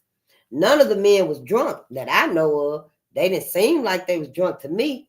We didn't have any beer at the camp, and I never heard of any men getting any beer that day.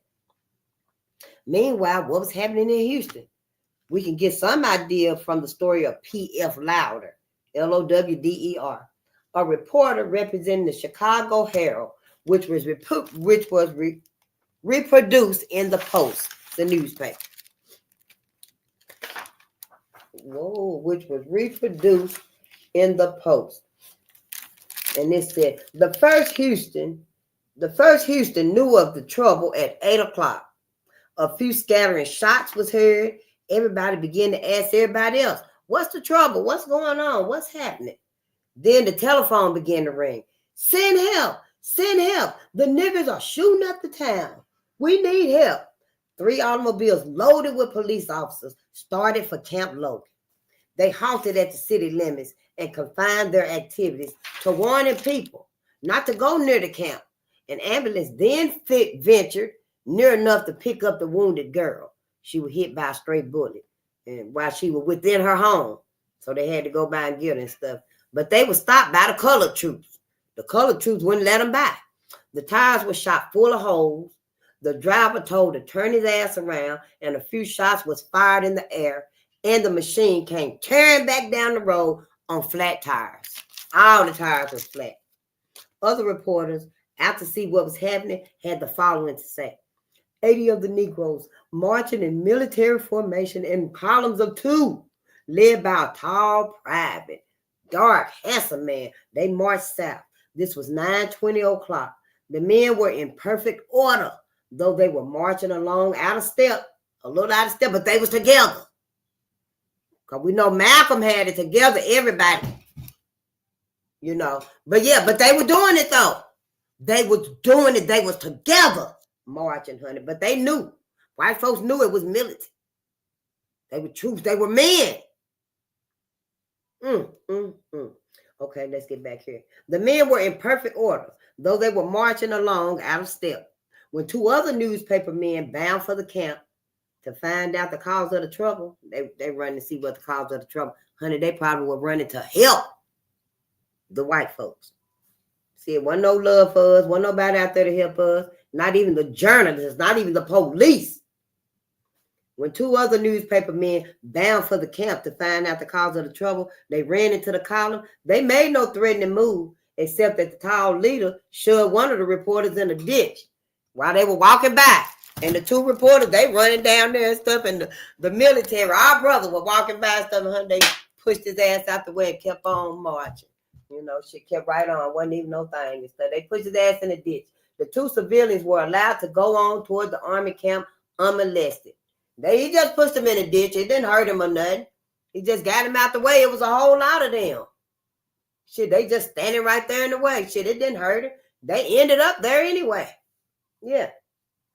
As they were abreast of the middle of the column, one Negro called out, "See here, boys, what you let them two go by for? You going to pass up them two? Let's get them." There was no answer, and no move was made to get them.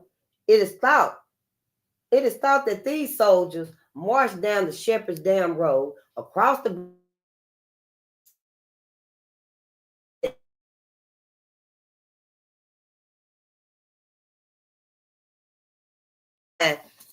frame of mind that, you know, they was only after the ones that was hurting them, the ones that was bothering them. Wasn't no need to be hurting other people that hadn't done nothing to them. That's what I was thinking. Let me see. Oh, yeah, we read racial violence. Racial violence in the United States. Yeah. Sure will, honey. We in history up in here. We starting at the hurt to find out where's all this self-hate coming from. Because I don't hate y'all. Shit, don't be hating me. Shit, what you gonna hate me for? Shit, we got the same people that we love, that loved us. Well, I know I love. I hope y'all love your ancestors. Yeah, we got to find out about this self-hate. Shit, don't be telling folks I hate my people, because I don't hate my people. Sure don't, and I know y'all don't either. That's just a motherfucking lie white America trying to tell us. Talking about we got Drapetonia. Come on, we leaving off this motherfucker. We ain't finna stay here. Them some motherfucking liars. That's like telling somebody if you drink water, you gonna die. It ain't nothing but acid. It's gonna burn all your throat out if you drink that water. And telling a kid that, and then the child grow up and thinking that, yeah, okay, better not drink no water. Give me some juice. Give me some pop. Give me anything but water. Give me some coffee. I'll take, anything but just get a glass of water. It's ridiculous. Just some old far out shit. I remember some years ago, I forgot where it was, and I was looking at TV then. And it was a lot of violence and stuff in one of the big cities. And the newspapers was putting in the newspaper that black people were running into bullets. I want to say it was New York. Yeah, the newspaper had printed in the newspaper that black people were running into bullets. Dumb. Just say anything. It don't even have to make sense. Sure don't. Not with us, but hell, since they told us we had Drapetonia and shit, we see some of our people won't leave. Will not leave. Reverse psychology. Who would have known? Yeah. All right, let's read. Testified Mrs. Maud Potts, Maude, a jitney operator in response to the question, what do you know about the riot? And she said, I was in the center of it. I heard a Negro soldier tell me, get away from here, white lady. We don't want to kill you, but we are after the white policemen who have called us names and have been beating our men up. I saw many civilian Negroes go along with the Negro soldiers, and they were armed, and some of them were shooting wild. James Divins further testified, you know she was lying, talking about it, beating our men up.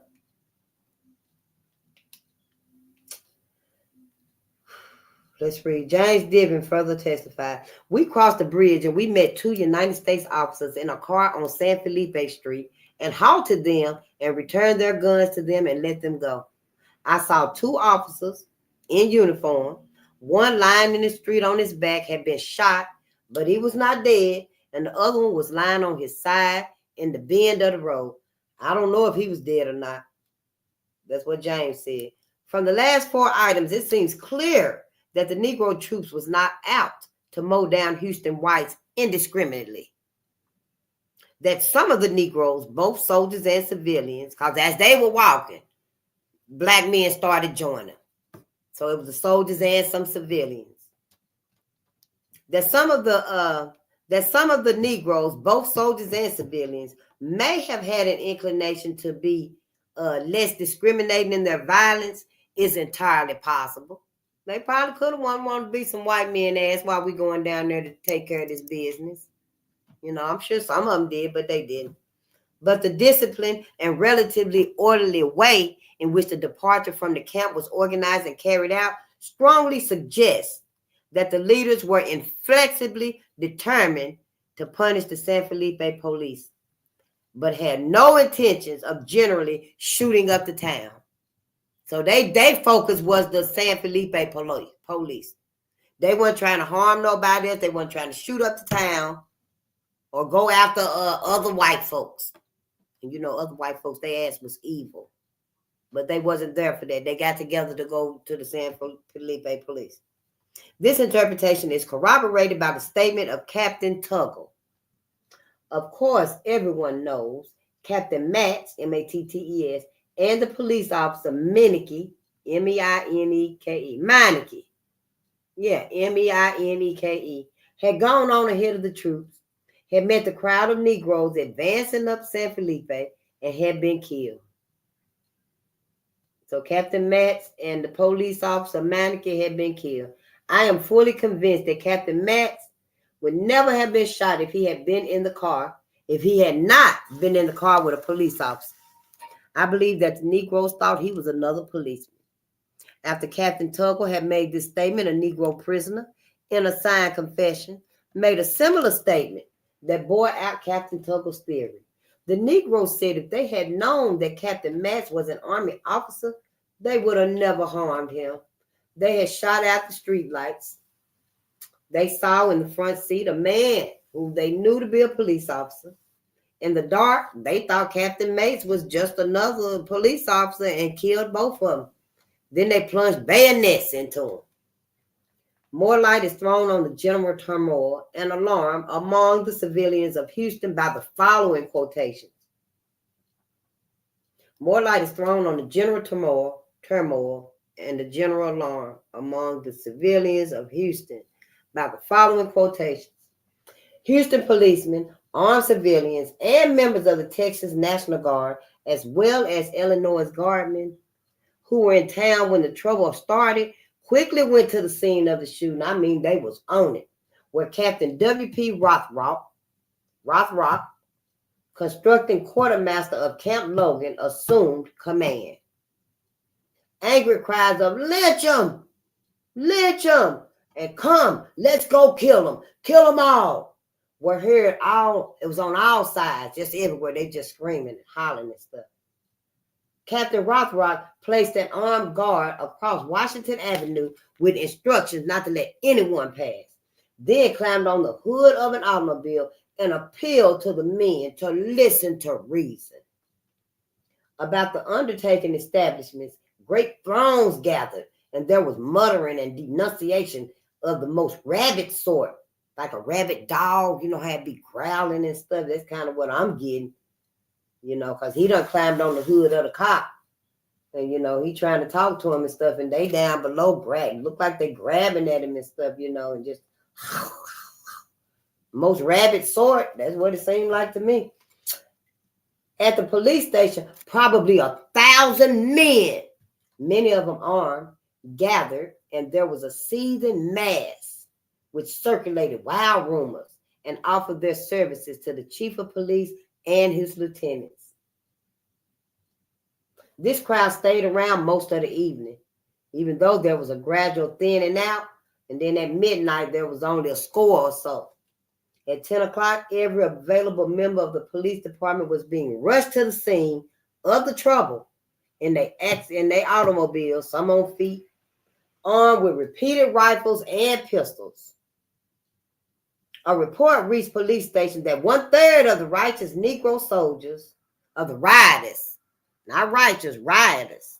A report reached police stations that 1/3 of the riotous Negro soldiers were under restraint, and that the balance had divided up into small groups and was rushing their way into other parts of the city. So they got them like spread it out and stuff. You know, they just made that up so they can get into a frenzy. You know, someone broke in the front window of Burns Main Street hardware store, but Lieutenant G.G. Howard stationed himself in front of the door and refused to let anyone in. Yep, they couldn't go through the door or the windows. A large crowd gathered in front of Barron Court's wholesale hardware store in Prairie Avenue. Upon the report, a large crowd gathered in front of Barron Cortez wholesale hardware store.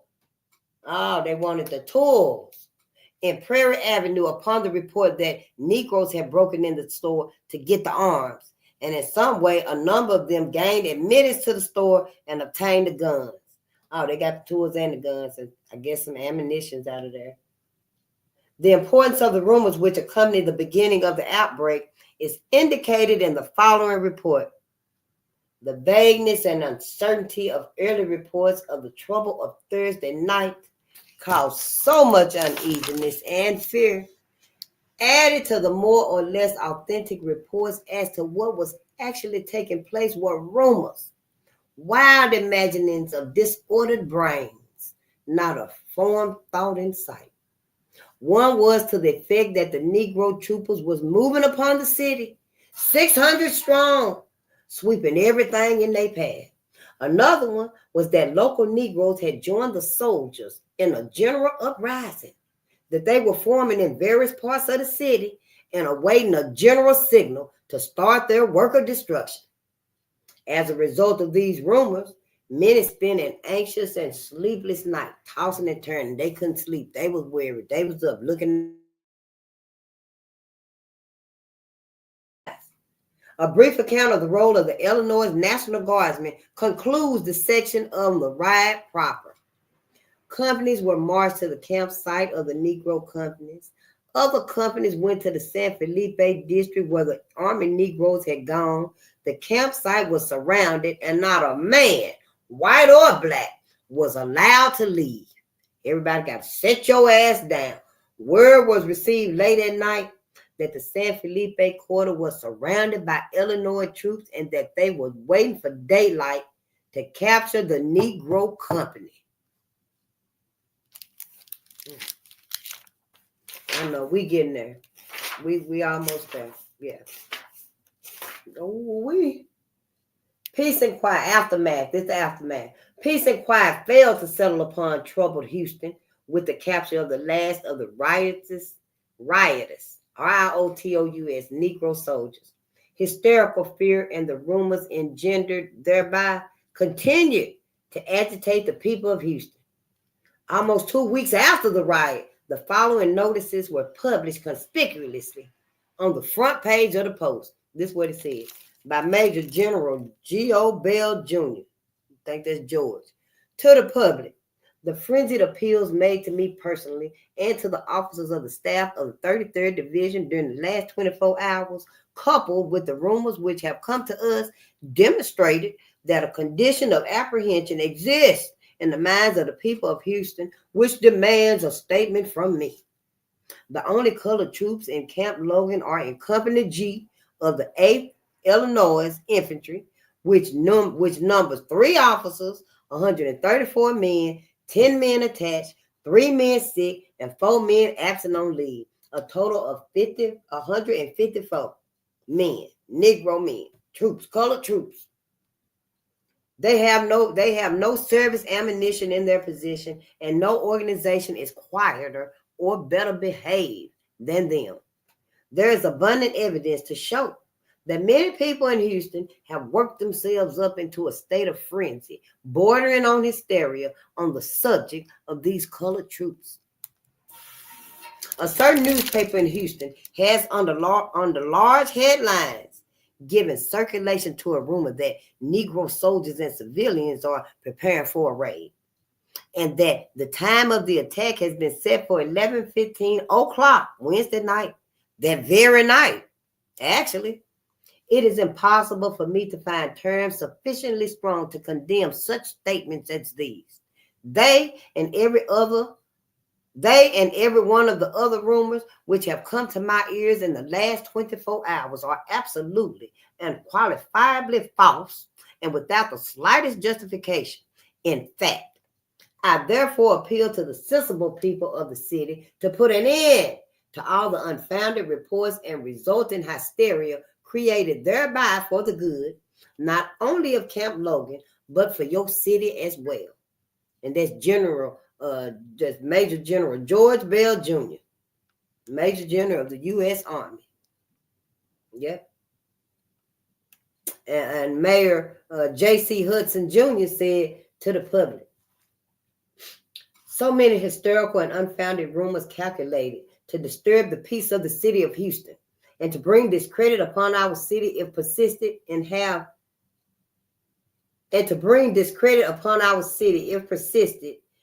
have reached me. And there seems to be such a feeling of uncertainty and unrest generally prevalent that I feel it necessary to personally state that I have been assured by General Bell that every precaution has been taken against disorder arising out of or connected to Camp Logan, and that I have arranged with General Bell for the placing in the city, beginning Wednesday, a sufficient number of white military police composed of picked men to thoroughly police all quarters where the soldiers from Camp Logan may be. Certainly, it is utterly inexcusable for any of our citizens, when thus reassured on the matters of original apprehension, to circulate or give credence to wild and disturbed rumors, wholly without foundation, such as there have recently been. J.C. Hutchinson Jr., the mayor. I know that was a lot. It wasn't even no periods in that. Not one period. Sure wasn't, honey. Them 4 dots was like when you pause and then say, but I'll kick your ass. You know, when you say something and then you wait a minute and finish the rest of it. Kind of like keep your eyes on the prize. Everybody else is. That's all you see. That little paragraph, you don't see no periods whatsoever. You can't breathe till you get to a comma. Books like this, you cannot breathe till you get to a comma. I gotta get a straw. Just have a straw instead of, it take too long to drink out a cup. Like this when you're reading. But see, reading is so fabulous, I feel like I'm really learning about here. We done read it 2 or 3 times. It's just 2 times. It's just 2 times, but it's kind of like familiar. Yeah, I didn't understand history in school because of the chronological order. I bet you that's why I couldn't get history, because I didn't understand the chronological order of things. Wow. But now one of y'all gonna teach me how to understand the chronological order of stuff. Then history will probably be my favorite, class, my favorite subject. Yeah. But who knows, yeah. I know, right? Those statements speak for themselves, but along with the general hysteria, the conception of the riot held by the people of Houston was undergoing a transformation. A legend was being born. At the time of the riot, it was generally admitted that the Negro troops were bent on wreaking vengeance on the civilian policemen who they felt had treated them very badly. The first attempt to redefine the event seems to be that of a minister preaching a funeral sermon. Dr. W.S. Lockhart, pastor of the South End Christian Church, who delivered the funeral sermon over the remains of Officer Ira D. Rainey, who was killed by Negro soldiers in the mutiny Thursday night. He declared in the sermon that while there appeared to be an attempt on the part of many to attribute this mutiny to race troubles, the real facts were that the mutiny was due to just two causes: vice and booze. It was simply a case of a bunch of bad niggers dressed up in a uniform, given a little authority and put under very lax discipline, who, under the influence of women and booze, perpetrated this murderous crime against the Army and the city of Houston. The blame ought to be placed where it belongs, he said, and a great mistake would be made if Houston allowed the impression to grow abroad that it was race prejudice that caused the trouble. And it is a slander on the Houston people, white and black, to make it appear so. He praised the police force for the brave fight it put up against the armed desperados. That's what the pastor said. So, wow. A week later, the sermon of another human minister was reported as follows: a beautiful tribute to the men who gave up their lives for the defense of the people of Houston on the night of the mutiny of the Negro soldiers was paid by Dr. H.D. Knickerbocker at the First Methodist Church Sunday morning. The minister was preaching on the atonement, and he used this incident to illustrate his sermon. Those soldiers and policemen who died that night to stem the black tide of death sweeping towards the home of Houston, they entered into the glory of God himself, who gave the fullest exhibition of vicarious suffering in the death of his son. Thus, we see the role of the Houston policeman identified with that of Jesus Christ himself, beyond which it would seem difficult for any apologist to go. I'm going to read that one more time. Thus, in other words, so we see the role of the Houston policeman identified with that of Jesus Christ himself. That's why they programmed this Jesus Christ in our heads, so we can assimilate it with the white man and see him as the high one of God-like status, Jesus-like status. And they the very savages that's done taught us these lies. Yep. Malcolm wasn't lying when he said we've been bamboozled. We've been hoodwinked. He was not lying. And them, I think them the only times I ever heard them words. And it really meant something. It really hit home. We've been bamboozled. All this time. And we ain't even know. Before then and after then. Dang. For the love of black people. Yep, let's read. I'm going to read that one. I'm going to go there one more time because there is really something. Wish I could mark it in this book. Thus, we see the role of the Houston policeman identified with that of Jesus Christ himself, beyond which it would seem difficult for any apologist to go. I guess you can't see black people like that. We don't see black people as Jesus because it's been programmed to see the white man as Jesus. 4 weeks after the riot, from a special Camp Logan section of the Post, we learn how complete the transformation has already become. The conception of the event has shifted from one in which direct retaliation is central, into one featuring incipient mass slaughter. Y'all get that? The conception of the event has shifted from one view of in which direct retaliation is central or it shifted into like mass slaughter.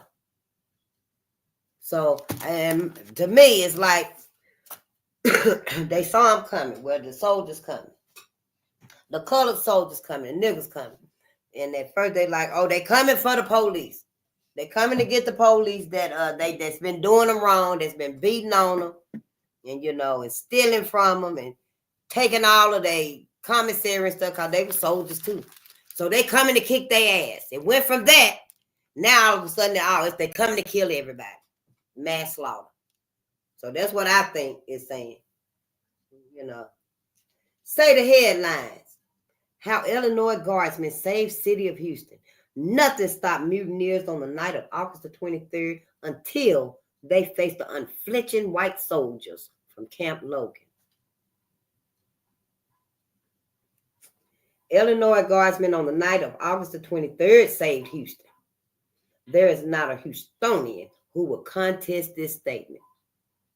The Negro soldiers, with their rifles and belts and bandoliers, filled the ball ammunition, marched into Houston, then down Felipe Street, shooting at every white face they saw. They were mad. They were pissed.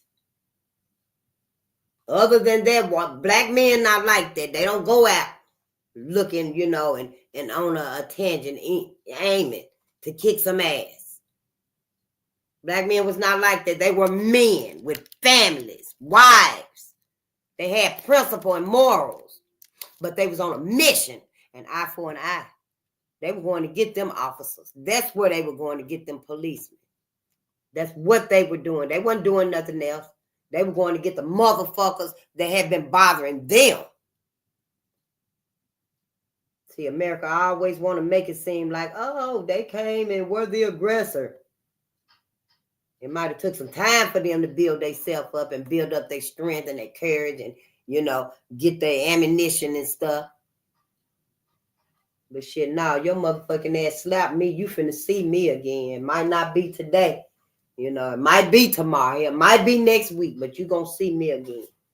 And so, yeah, that's what it was. And white America act like, oh, now they coming. A few days after the riot, oh, they coming, the niggas are coming. Just always making it seem like, get ready. Because they know, like the King Alfred playing. When they holler, the niggas are coming now, it's on, get your weapons and stuff. And the police come, they finna attack black people, the black man. The King Alfred playing. That's what the whole thing seemed like it's leading to. But let's read.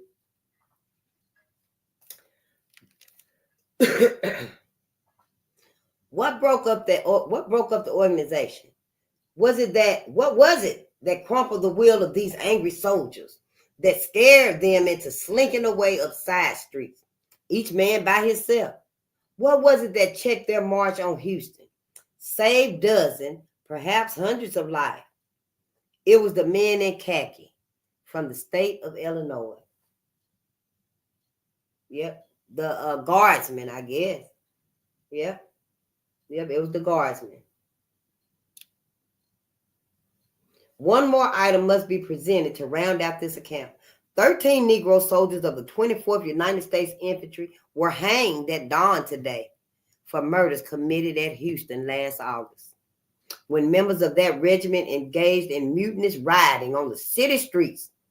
41 other Negroes were sentenced to life imprisonment, 4 others for short terms, and 5 were acquitted.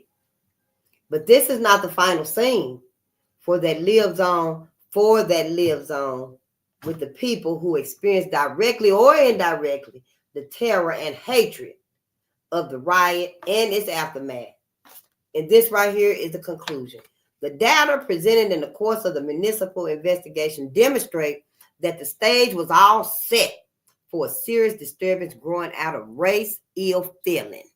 They set it all up. As always. The data also indicate that although there were other situations in which tension was aroused, it was the members of the Houston police force, and particularly those stationed in the Negro district around San Felipe Street, against whom the colored troopers' hostilities was directed. As a case study of racial conflict involving Negro soldiers, this particular event yields a number of hypotheses which should be tested for validity as principles of general significance in the phenomena of race conflict, particularly riots. Transportation difficulties growing out of resentment due to segregation are significantly symptomatic of growing tension. Mistreatment of Negro women being arrested by white police officers is keenly resented by Negro men. This resentment is likely to cause Negro men, particularly military personnel, to say or do something which is unacceptable to white policemen. The pattern of relationships and interaction between Negro military police and white civilian police is perhaps of crucial importance in understanding and controlling racial relationships in which Negro military personnel are involved. Because white men feel like, oh, you the military. You so what? You the military. Because, the military is like above police officers. The military, to me, the military is above the police officers. So, white men always had a problem with that. Whether on the basis of factual or rumored incidents of mistreatment, when the feeling of tension or resentment becomes sufficiently oppressive, a nucleus of Negro military leadership is likely to appear, organized about the attempt to secure arms and ammunition with the objective of taking direct retaliatory action. And then it says the order in Chicago. Governor Launder said yesterday that the crisis in Chicago seemed to have been past, an optimistic opinion, which we all hope was justified. It was not passed, however, till 31 persons had been killed and several hundred others wounded. Night before last, it was reported that 4,000 troops were on duty in the armories, awaiting developments.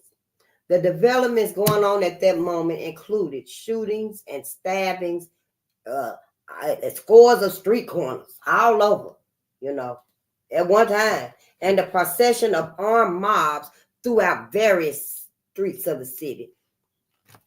So while they were waiting developments to go out and help people, there were stabbings, shootings on the street corners, right there on the street corners. Then you had the mob running through streets, people running, trying to get out of the way, trying to get home, grabbing the baby, got the groceries because they're coming from the store, they're coming from work. But you still got the troops that's waiting for developments. But at the same time, you got people out in the street, that's being harmed and stuff. It is hard to see what more serious developments could have been awaited by officials who were charged with the responsibility of maintaining order. I mean, what more developments did they need to go out there? I think they finally went. The governor approves the reluctance of Mayor Thompson. The governor approves the reluctance of Mayor Thompson. So the mayor, he hesitating to send the troops. And then the governor like, oh, I agree with you. Yeah, it makes sense. We can hold off. Let them kill as many niggers as they can before we get there. Just a bunch of shit, always. This would be an excellent theory if the trouble so far had been only a little sporadic stone throwing. But the fusillades over a large part of the city and a death roll of 24, it would seem as if some antagonism had already been aroused. The families of the several hundred wounded will hardly be impressed by the fear of the authorities to use the troops. No, I read that wrong. Yeah. The families of the several hundred wounded will hardly be impressed by the fear of the authorities that use of the troops will provoke the peaceful population to something really violent. Yeah, that's what they said to send the troops in. They fear it would escalate things. So that's why they were waiting.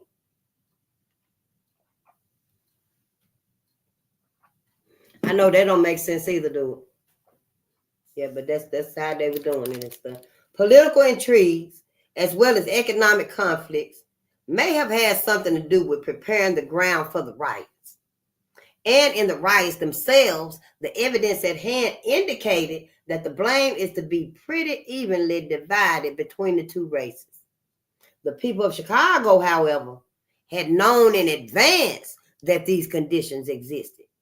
If they did not foresee such a dreadful consequence, it was quite possibly because they supposed that their city government was able to keep order. Riots extending over 4 days and running up a casualty list of somewhere between 300 and 600 are evident indication that the police are either insufficient or their asses is incompetent, or hell, their asses is helping the other side. 4,000 soldiers might have stopped the rioting much sooner if they had not awaited developments. To remove the causes of race riots is a matter that will require a good deal of thought and a good deal of time, if it can ever be done at all. But to repress the outbreaks of rioting, nothing seems to be needed but officials with courage. Courage to use the force that they have in hand. And you know, that's it. To remove the causes of race riots is a matter that will require a good deal of thought and a good deal of time, if it can never be done at all. But to repress the outbreaks of rioting, nothing seems to be needed but officials with courage. And they all are some fucking cowards. That's why they came out with that all cops are bitches, I think it was, ACAB, because they cowards. Yeah, they motherfucking cowards, which really, they not cowards. They just don't want to help us. See, they don't want to help us. Vice and politics as factors in Chicago riots. Negroes and whites drank, danced together, and all-night cabarets of the Black Belt. Yeah, just getting down together for a little while. How the pro-German Thompson got nomination as mayor. Oh, he was pro-German. No, he was on their side. That's who he was loyal to, the Germans. Exploitation of the Negro in Chicago by politicians is regarded by many as the chief underlying cause of the race riots in that city. The bestowal of political preferment and the license under which everything went in the Black Belt of the second largest American city in the inflammable part of the tender, which set the city ablaze. Was the inflammable part of the tender, which finally set the city ablaze. The influence of thousands of Negroes from the South in the last 3 years was a contributing factor. Their arrival in an already congested district made expansion necessary. Steadily, the Black Belt, which stretches for 5 miles through the heart of the densely populated south side of Chicago, bulged out into what a few years ago was a choice residential district. This continuous encroachment aroused protest and bitter feeling, because see, they had to, first it was like here, but when the people came, they had to expand it out and, you know, make more room for everybody. But the more they expanded out and stuff, they were getting into the choice residential, where white folks was at, you know, and yeah. Some wealthy Black people was the ones that was able to get closer to them, but they didn't want no Black people near them. We already know that. Yeah, let's read. The advance guard of the colored race, which moved into white neighborhoods, was the better class of Negro families who sought to escape the steady encroachment of the undesirable elements of their own race. Because, see, they were like, oh, we don't want to live beside. No, we need to go. Yeah, we need to go. Let's just go. So, you know, we ain't gonna live beside them. No, we not like them. We moving over here closer to white folks. We more like them. Docile, kind, sweet. You know, we ain't got to worry about bills and, you know, the white life. So that's who was moving out. And that's who was getting it. Their relations had always been friendly with the neighborhoods and stuff. They had no desire to antagonize their white neighbors. They wanted to get along with them. Yeah, they wasn't there to antagonize them. They just wanted to be safe and quiet and, have a peaceful life. Their relations had always been friendly, but they were between two fires. Pressing always behind them was the influx of a lawless element of their own race, the weaklings. Like I call them, the weaklings. Few of the newcomers brought Negro women with them, and some Chicago observers hold the absence of home life among them partly accountable for the present trouble.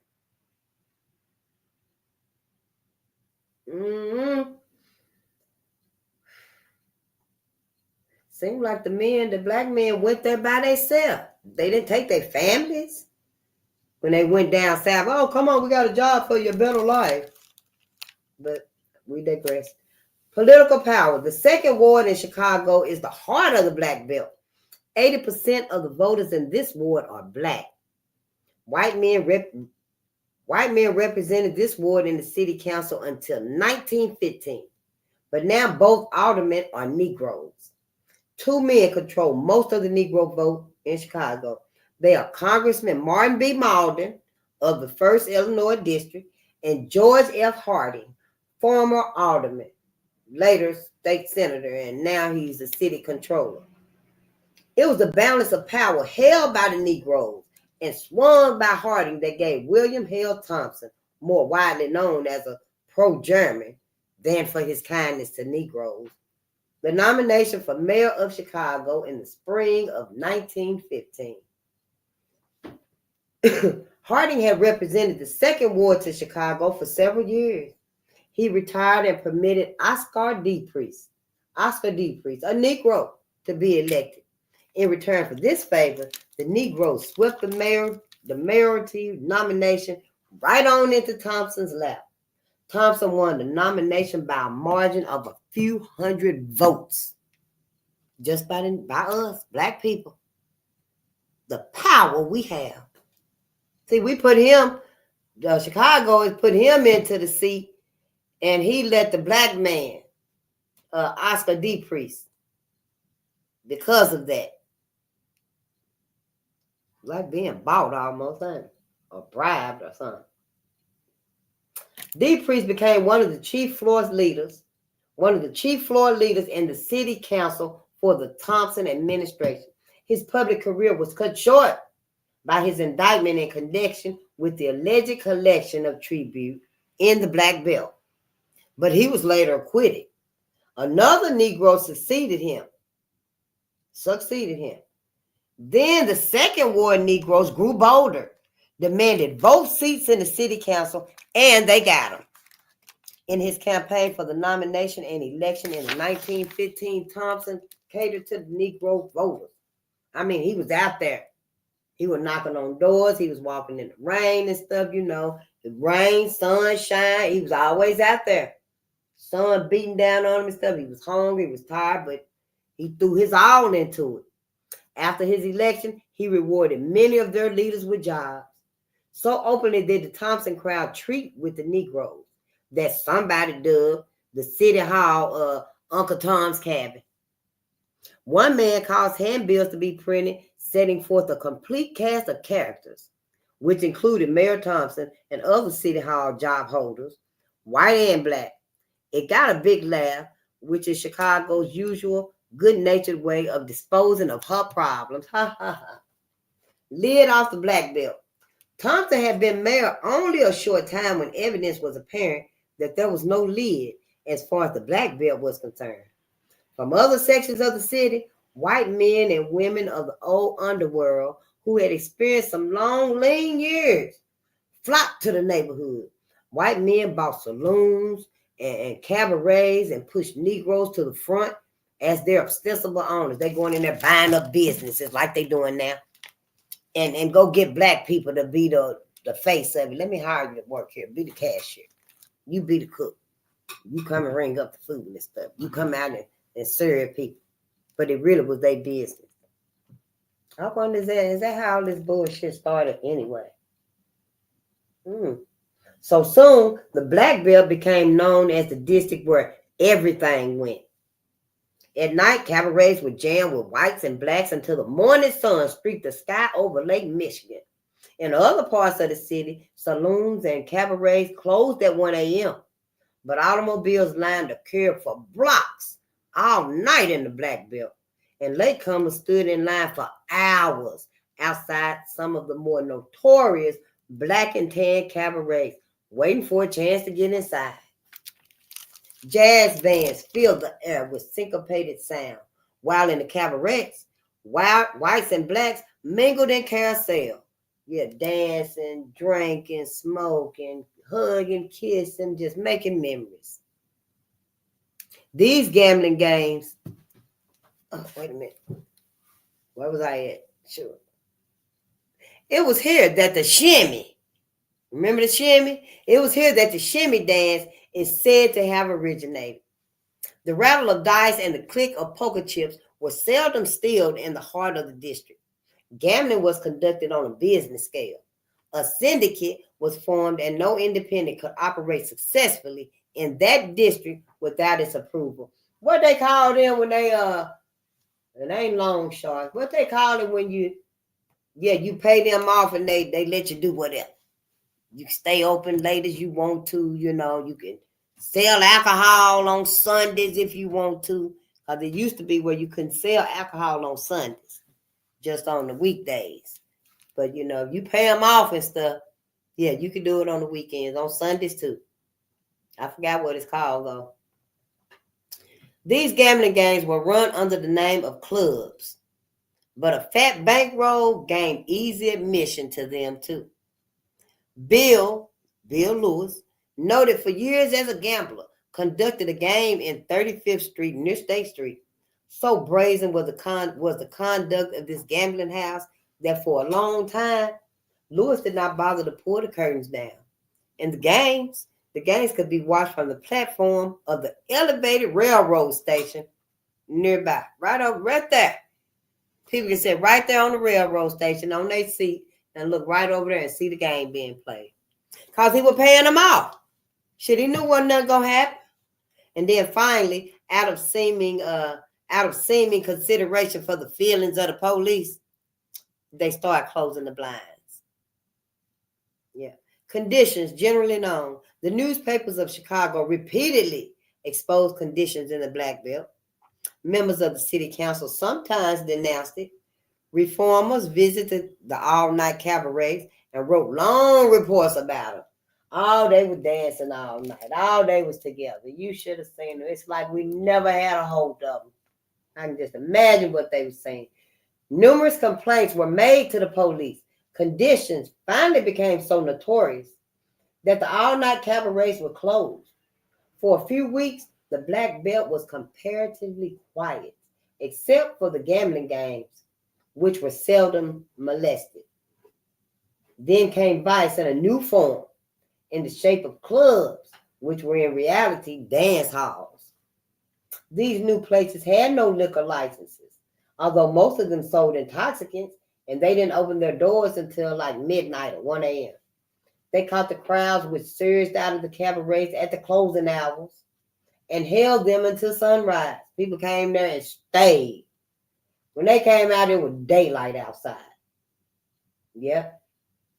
The old Peking Theater at 2700 State Street, for years one of the leading Negro amusement houses in the country, became one of these dance halls. The establishments were openly condemned for a long time without being molested. But early in 1918, the city council passed an anti-cabaret ordinance, which put a damper for a time on the nightlife of the city. Last spring, however, the mayoralty election came around again. Mayor Thompson was a candidate for re-election and was re-elected. The Black Belt did its duty. The Black Belt saved him. Yeah. When the primary campaign opened, the lid was tossed overboard. Resorts which had been closed reopened. The Black Belt became again the center of night activities. With the elections over in April and prohibition looming up in the near future, the hearts of the city officials were softened and the lid stayed off. In the last few months, conditions in the Black Belt have been almost unprecedented. Men who have traveled the country over say that nowhere in the United States have they witnessed such scenes as they saw in the notorious Black and Tan resorts in the South Side of Chicago. State's Attorney McClay Hoyne, Hoyne, of Chicago a few days ago laid the blame for the race riots at the door of the politicians, who he said taught the Negroes disrespect for the law. The police department, said Mr. Hoyne, has been demoralized to such an extent by the politicians, Black and white, on the South Side that they are afraid to arrest and prosecute men with political backing or who claim to have political influence. Others have issued similar warnings from time to time in the last 2 or 3 years. Municipal Judge Harry M. Fisher, after sitting for a time in the Morris Court, where the larger percent of the offenders were Negro men and women, honey, he said, my opinion, based on observation in this court, is that crime conditions among colored people are being deliberately fostered by the present city administration. Disorderly cabarets, thieves, and depraved women are allowed in the section of the city where colored people live. They have an expression, the law is around tonight, as a warning to behave. So seldom is the law enforced. Let's see, this right here is lynching in Oklahoma. Yeah, but you know, I said we gonna try to get to where we would have been. How we read about John Garrity, 3 cases of racial violence in the United States. We did read about that. Yep, and one of them was Tulsa. Because, you know, we talked about Miss, what's her name? Viola Fletcher. She was one that was in the Tulsa race riot. She was like 7 years old when they did that. And all she remembered was her family said, them folks is coming. And she remembered somebody said, what folks? And she was just 7 years old. And they said, them white folks. And we got to go. And they left. They ran for their lives. She said she still have nightmares about it. She was 7 then. And I think she was like 94. Yeah. And this was a few years ago. She was like 94, 95 years old. And they still refused to give her reparations. It was 3 of them still alive from Tulsa. It was 2 women and a brother, a man. And I think she the only one still alive today. I'm not sure though, but yeah, they wouldn't even give them reparations. Yeah. Interwar and depression. Racial violence declined sharply during the interwar years, particularly as the nation became mired in the Great Depression. There was social violence, but it occurred primarily among labor groups as working men made their assault on the accommodative structure. There were fewer lynchings than had been the case in earlier decades. By the end of the 30s, fewer than 10 a year were occurring. There was only one major urban disturbance during the 30s, the Harlem Riot of 1935. This riot, like that of 1943, differed from other so-called race riots that had occurred in earlier years. And it occurred in Detroit in 1943. It was more like the disorders of, like the 1960s. In many ways, it seemed more a class, CLASS, than a racial disturbance. Attacks were generally directed against property or the police, and there was no direct confrontations between whites and blacks. The first section of this chapter is an early attempt I made to delineate some of these differences. This is followed by a fragment of Ralph Ellison's fictional treatment of the riot from his superb novel, The Invisible Man. First, what was his name? William Joseph Simmons came up with the Invisible Empire when he decided to revive the Klan. the Ku Klux Klan in 1915, and now his ass got the Invisible Man. I always wanted to be something. The Invisible Man. The Invisible Man is the one we got to watch out for, the one we don't see. Hell, I guess that's what, because the one that revived the Klan, he had them pamphlets called the Invisible Empire. But when you open them pamphlets up, it was talking about what they do. They protect white supremacy, and they uphold white Anglo-Saxon at the forefront, protect white women, virtue, that type of thing right there. So anytime you see the invisible something of theirs, look at it, because it's telling you what it is. Yeah. Finally, I have included selections from the report on the Mayor's Commission on Conditions in Harlem, a report which was suppressed by LaGuardia and published in full only in the New York Amsterdam News. That's the only place it was published in full. The Harlem disturbances of 1935 and 1943, deviant cases. There had been no attempt in the pages above to define a race riot. Legally, the term riot itself has a number of varying definitions, applying to large categories of collective behavior, which has not been discussed in this paper. Under English common law, a riot is a misdemeanor which consists of a tumultuous disturbance of the peace by an assembly of 3 or more persons. It must employ such a show of violence that at least one person of reasonable firmness is put in fear. Under this common law definition, every variety of interracial conflict, from slave rebellion and insurrection to lynching, and inclusive of all the disturbances noted in this paper, would be labeled riot. The disturbances in Harlem, 1935 and 1943, were riots. Yeah. Both of the Harlem riots had roots in social tensions arising in part from discrimination against Negroes as member of a social and racial category. At the same time, however, membership of the citizens of Harlem in a larger social category of a depressed socioeconomic group was of central importance. It has been suggested that the membership of Harlem Negroes in the socioeconomic category was of greater importance than their racial membership in the 2 disturbances here noted. 2 dissenting points of view on the rioting in Harlem in August 1943 can be seen in the following quotations.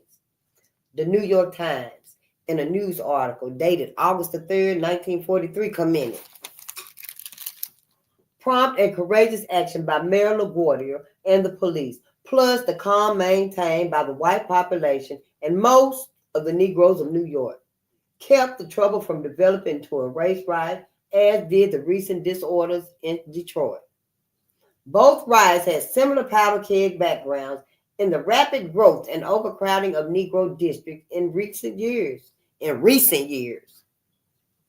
Charges of discrimination in the Army, Navy, and war industries, demands for social and economic equality, and the rise of Negro and radical agitators preying on these conditions.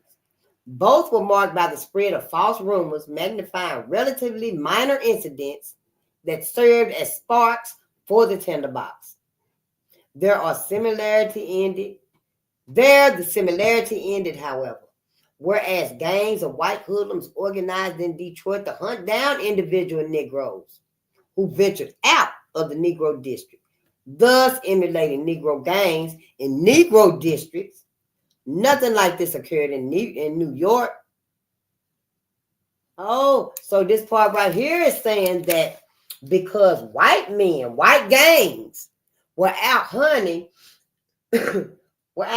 black men, then the black men had to form black gangs.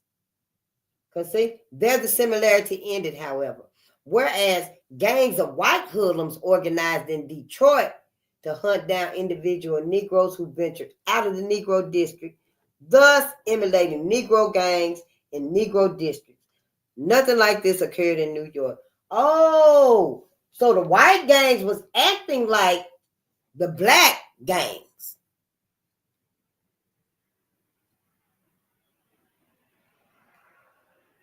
Oh, and then it seemed like the white gangs was hunting down the niggas, the black men in Detroit when they did form their gangs. But the black men in their gangs and stuff, they hunting down each other in their gangs. Negroes from Harlem and other districts traveled to and from their work in other areas of the city. Yesterday and carried on their duties without molestation. Didn't nothing happen. Orlansky, in a sharply divergent opinion, 1943, Orlansky wrote, city officials and the press were far off the truth in claiming that the riot was not racial. Although white citizens were not widely assaulted, the riot was obviously a racial manifestation. Looting was restricted almost exclusively to white property, and attacks and insults were centered on white policemen, though some Negro policemen and 1,000 Negro wardens were later on the scene. No rioter dared to spit into the face of a Negro officer. Attempts were made by the wilder elements to attack whites on the streets, buses, and trolleys, but no such attempts were made against Negroes. Hoodlumism, Hoodlumism, Hoodlumism is not racial, argued the Times, but at no point did white hoodlums from neighboring districts engage in the looting. The precipitating incident is also indicative of this racial basis. Crowds were aroused by a white policeman attacking a colored soldier. It can scarcely be questioned that had a Negro policeman shot Bandy or had a white policeman shot a white soldier, the riot would not have occurred.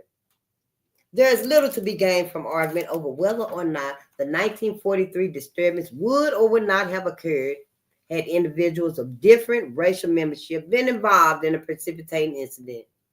There is evidence, however, from both the 1935 and the 1943 riots that Negro hostility towards the police was generalized to include Negro policemen.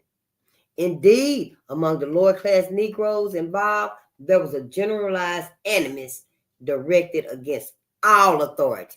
Your ass became a policeman, we mad at you too. Yep. Three major differences may be noted which distinguish the Harlem disturbances from others which have been discussed in this paper. One, the social violence which occurred in the Harlem disorders was directed almost completely against property, not humans. If this violence was directed primarily against white property, it was because whites own most such property in the Harlem area. Negro owners were not spared, and distinctions were made on other than racial bases. Because if some black people was mean to them or treated them bad, I'm pretty sure they destroyed their stuff too. Two, there were no clashes between racial groups. This was true both within Harlem itself and in other New York areas. Three, the struggles in Harlem were almost solely struggles between the lower class Negro population and the police forces. They didn't mess with the rich folks, the wealthy folks. There were occasional and transitory participation of more substantial Negro citizens. But it soon stopped, and middle-class Negroes were active in anti-riot activities. Negro police were not, as suggested by Orlansky, treated any differently than the white policemen. Indeed, the findings of the Mayor's Commission on Conditions in Harlem suggest that Negro police may have been a particular focus of the hostility. Also, black men were mad because the black men became police. So some black men was mad about it. Yeah, I know, right? It is clear that these disturbances differ markedly from others discussed in the pages above. No major clashes occurred between whites and Negroes, except in the case of the police. This may be partly a result of the ecology of New York and of the size of the Negro concentration in that city. Yet in other major disturbances, such as those of Chicago in 1919 and Detroit in 1943, Negroes were not safe in downtown districts, as was the case in New York. The complete absence of any recorded activity of young gangs of whites against Negro stragglers lends some credence, at least, to the claim that the Harlem disorders were manifestations more of an economic status deprivation, which, because of the generally low status of the Negro in American society, took on many of the external characteristics of race rioting. At least one observer has claimed that a similar disturbance could easily occur in similarly suppressed areas of Manhattan, occupied entirely by white folks. Yeah, that it could occur, but it won't. I know, y'all, I am tired and sleepy. We're gonna resume this tomorrow. We are on excerpts from the complete Harlem Riot Report. I'm not gonna mark in this book, but I am gonna put the page down right there, just on the corner, so I can find it tomorrow. That's it. I'm not gonna mark in it because it ain't ours. I'm just gonna mark that page down right there. And I'm going to get me some rest tonight because I am tired. But I will be back tomorrow for our reading at lunchtime. Maybe. Because I do have to go and get the grandbabies tomorrow. We're going to study. We're going to study tomorrow. I'm going to have them tomorrow. So maybe when I get home, then we can do some studying and stuff. But I will be on tomorrow midnight with the ancestors. And, damn it, man, I hope your ass wasn't in the audience tonight. But I will see you again. So, hopefully your ass needs to go on and unsubscribe from my page, from my channel. Because obviously I irritate you. And I don't want to do that to us, honey, because we are building us up. And it's a shame that you finna miss it. Damn it, man, you think you so smart? We really think we are so smart and that we don't need us. Honey, we ain't got nobody but us. Sure don't. We see what's happening in the world. Yeah, don't let these folks flip the script now. And when they cue in on Black America, everything gonna be our fault. And they ain't putting nothing on face. Sure ain't, honey. We better do our knowledge. We better do our knowledge all across the board. Sure better. These folks ain't playing. When they come back up talking that bullshit, we better know what we talking about. What the fuck done happened to our ancestors. Don't come up talking about nothing else. We talking about our ancestors now. We don't let them ignore it too long. Black America, we can't do that no more. Yeah, but I love y'all so much. And it's 2:30. We getting out of here early tonight. Who is it? Oh, I thought that was that man. I was finna go in on his ass.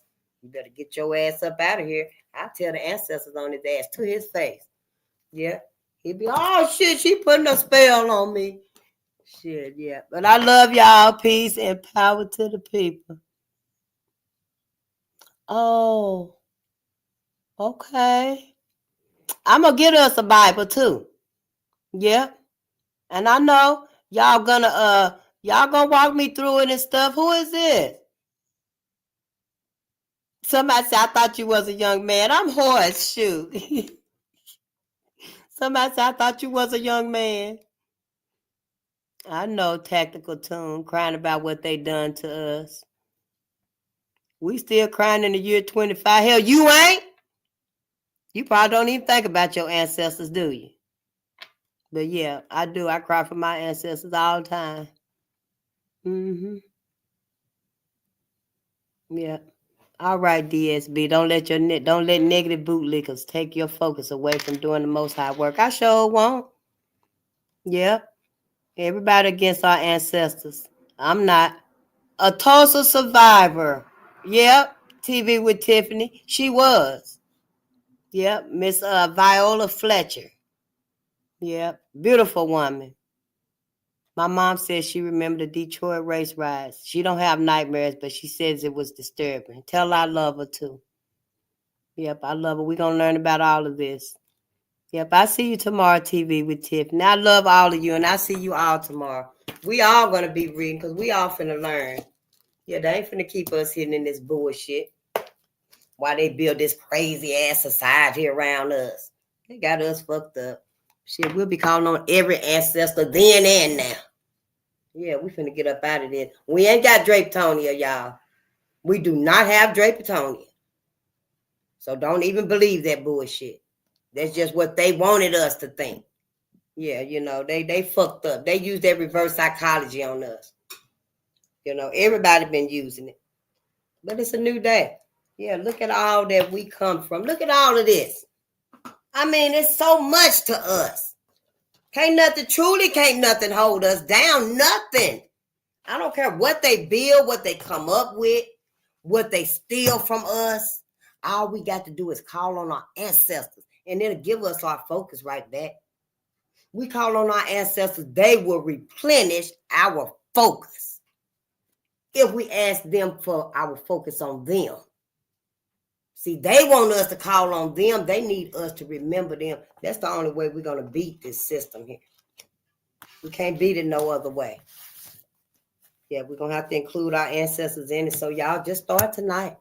Yeah, thank you, ancestors. I love you, ancestors. Keep it simple with them. Yeah, that's all they want is us to just speak to them and talk to them. More than our mama, our daddy, our auntie, our grandmama. You know, try to get a little personal with them. You know, just say our ancestors. Include everybody. Because they wait. And when you driving and stuff, ask Anubis to ride with you. Because motherfuckers is crazy out there too, ain't they? I know, right? Yeah. They love talking about us. I know. Yeah. Mm-hmm. I know. I love you, Tiffany. And I see you tomorrow, my family. Peace and power to the people. Don't let nobody take our power with their motherfucking ass. Put it in their pocket.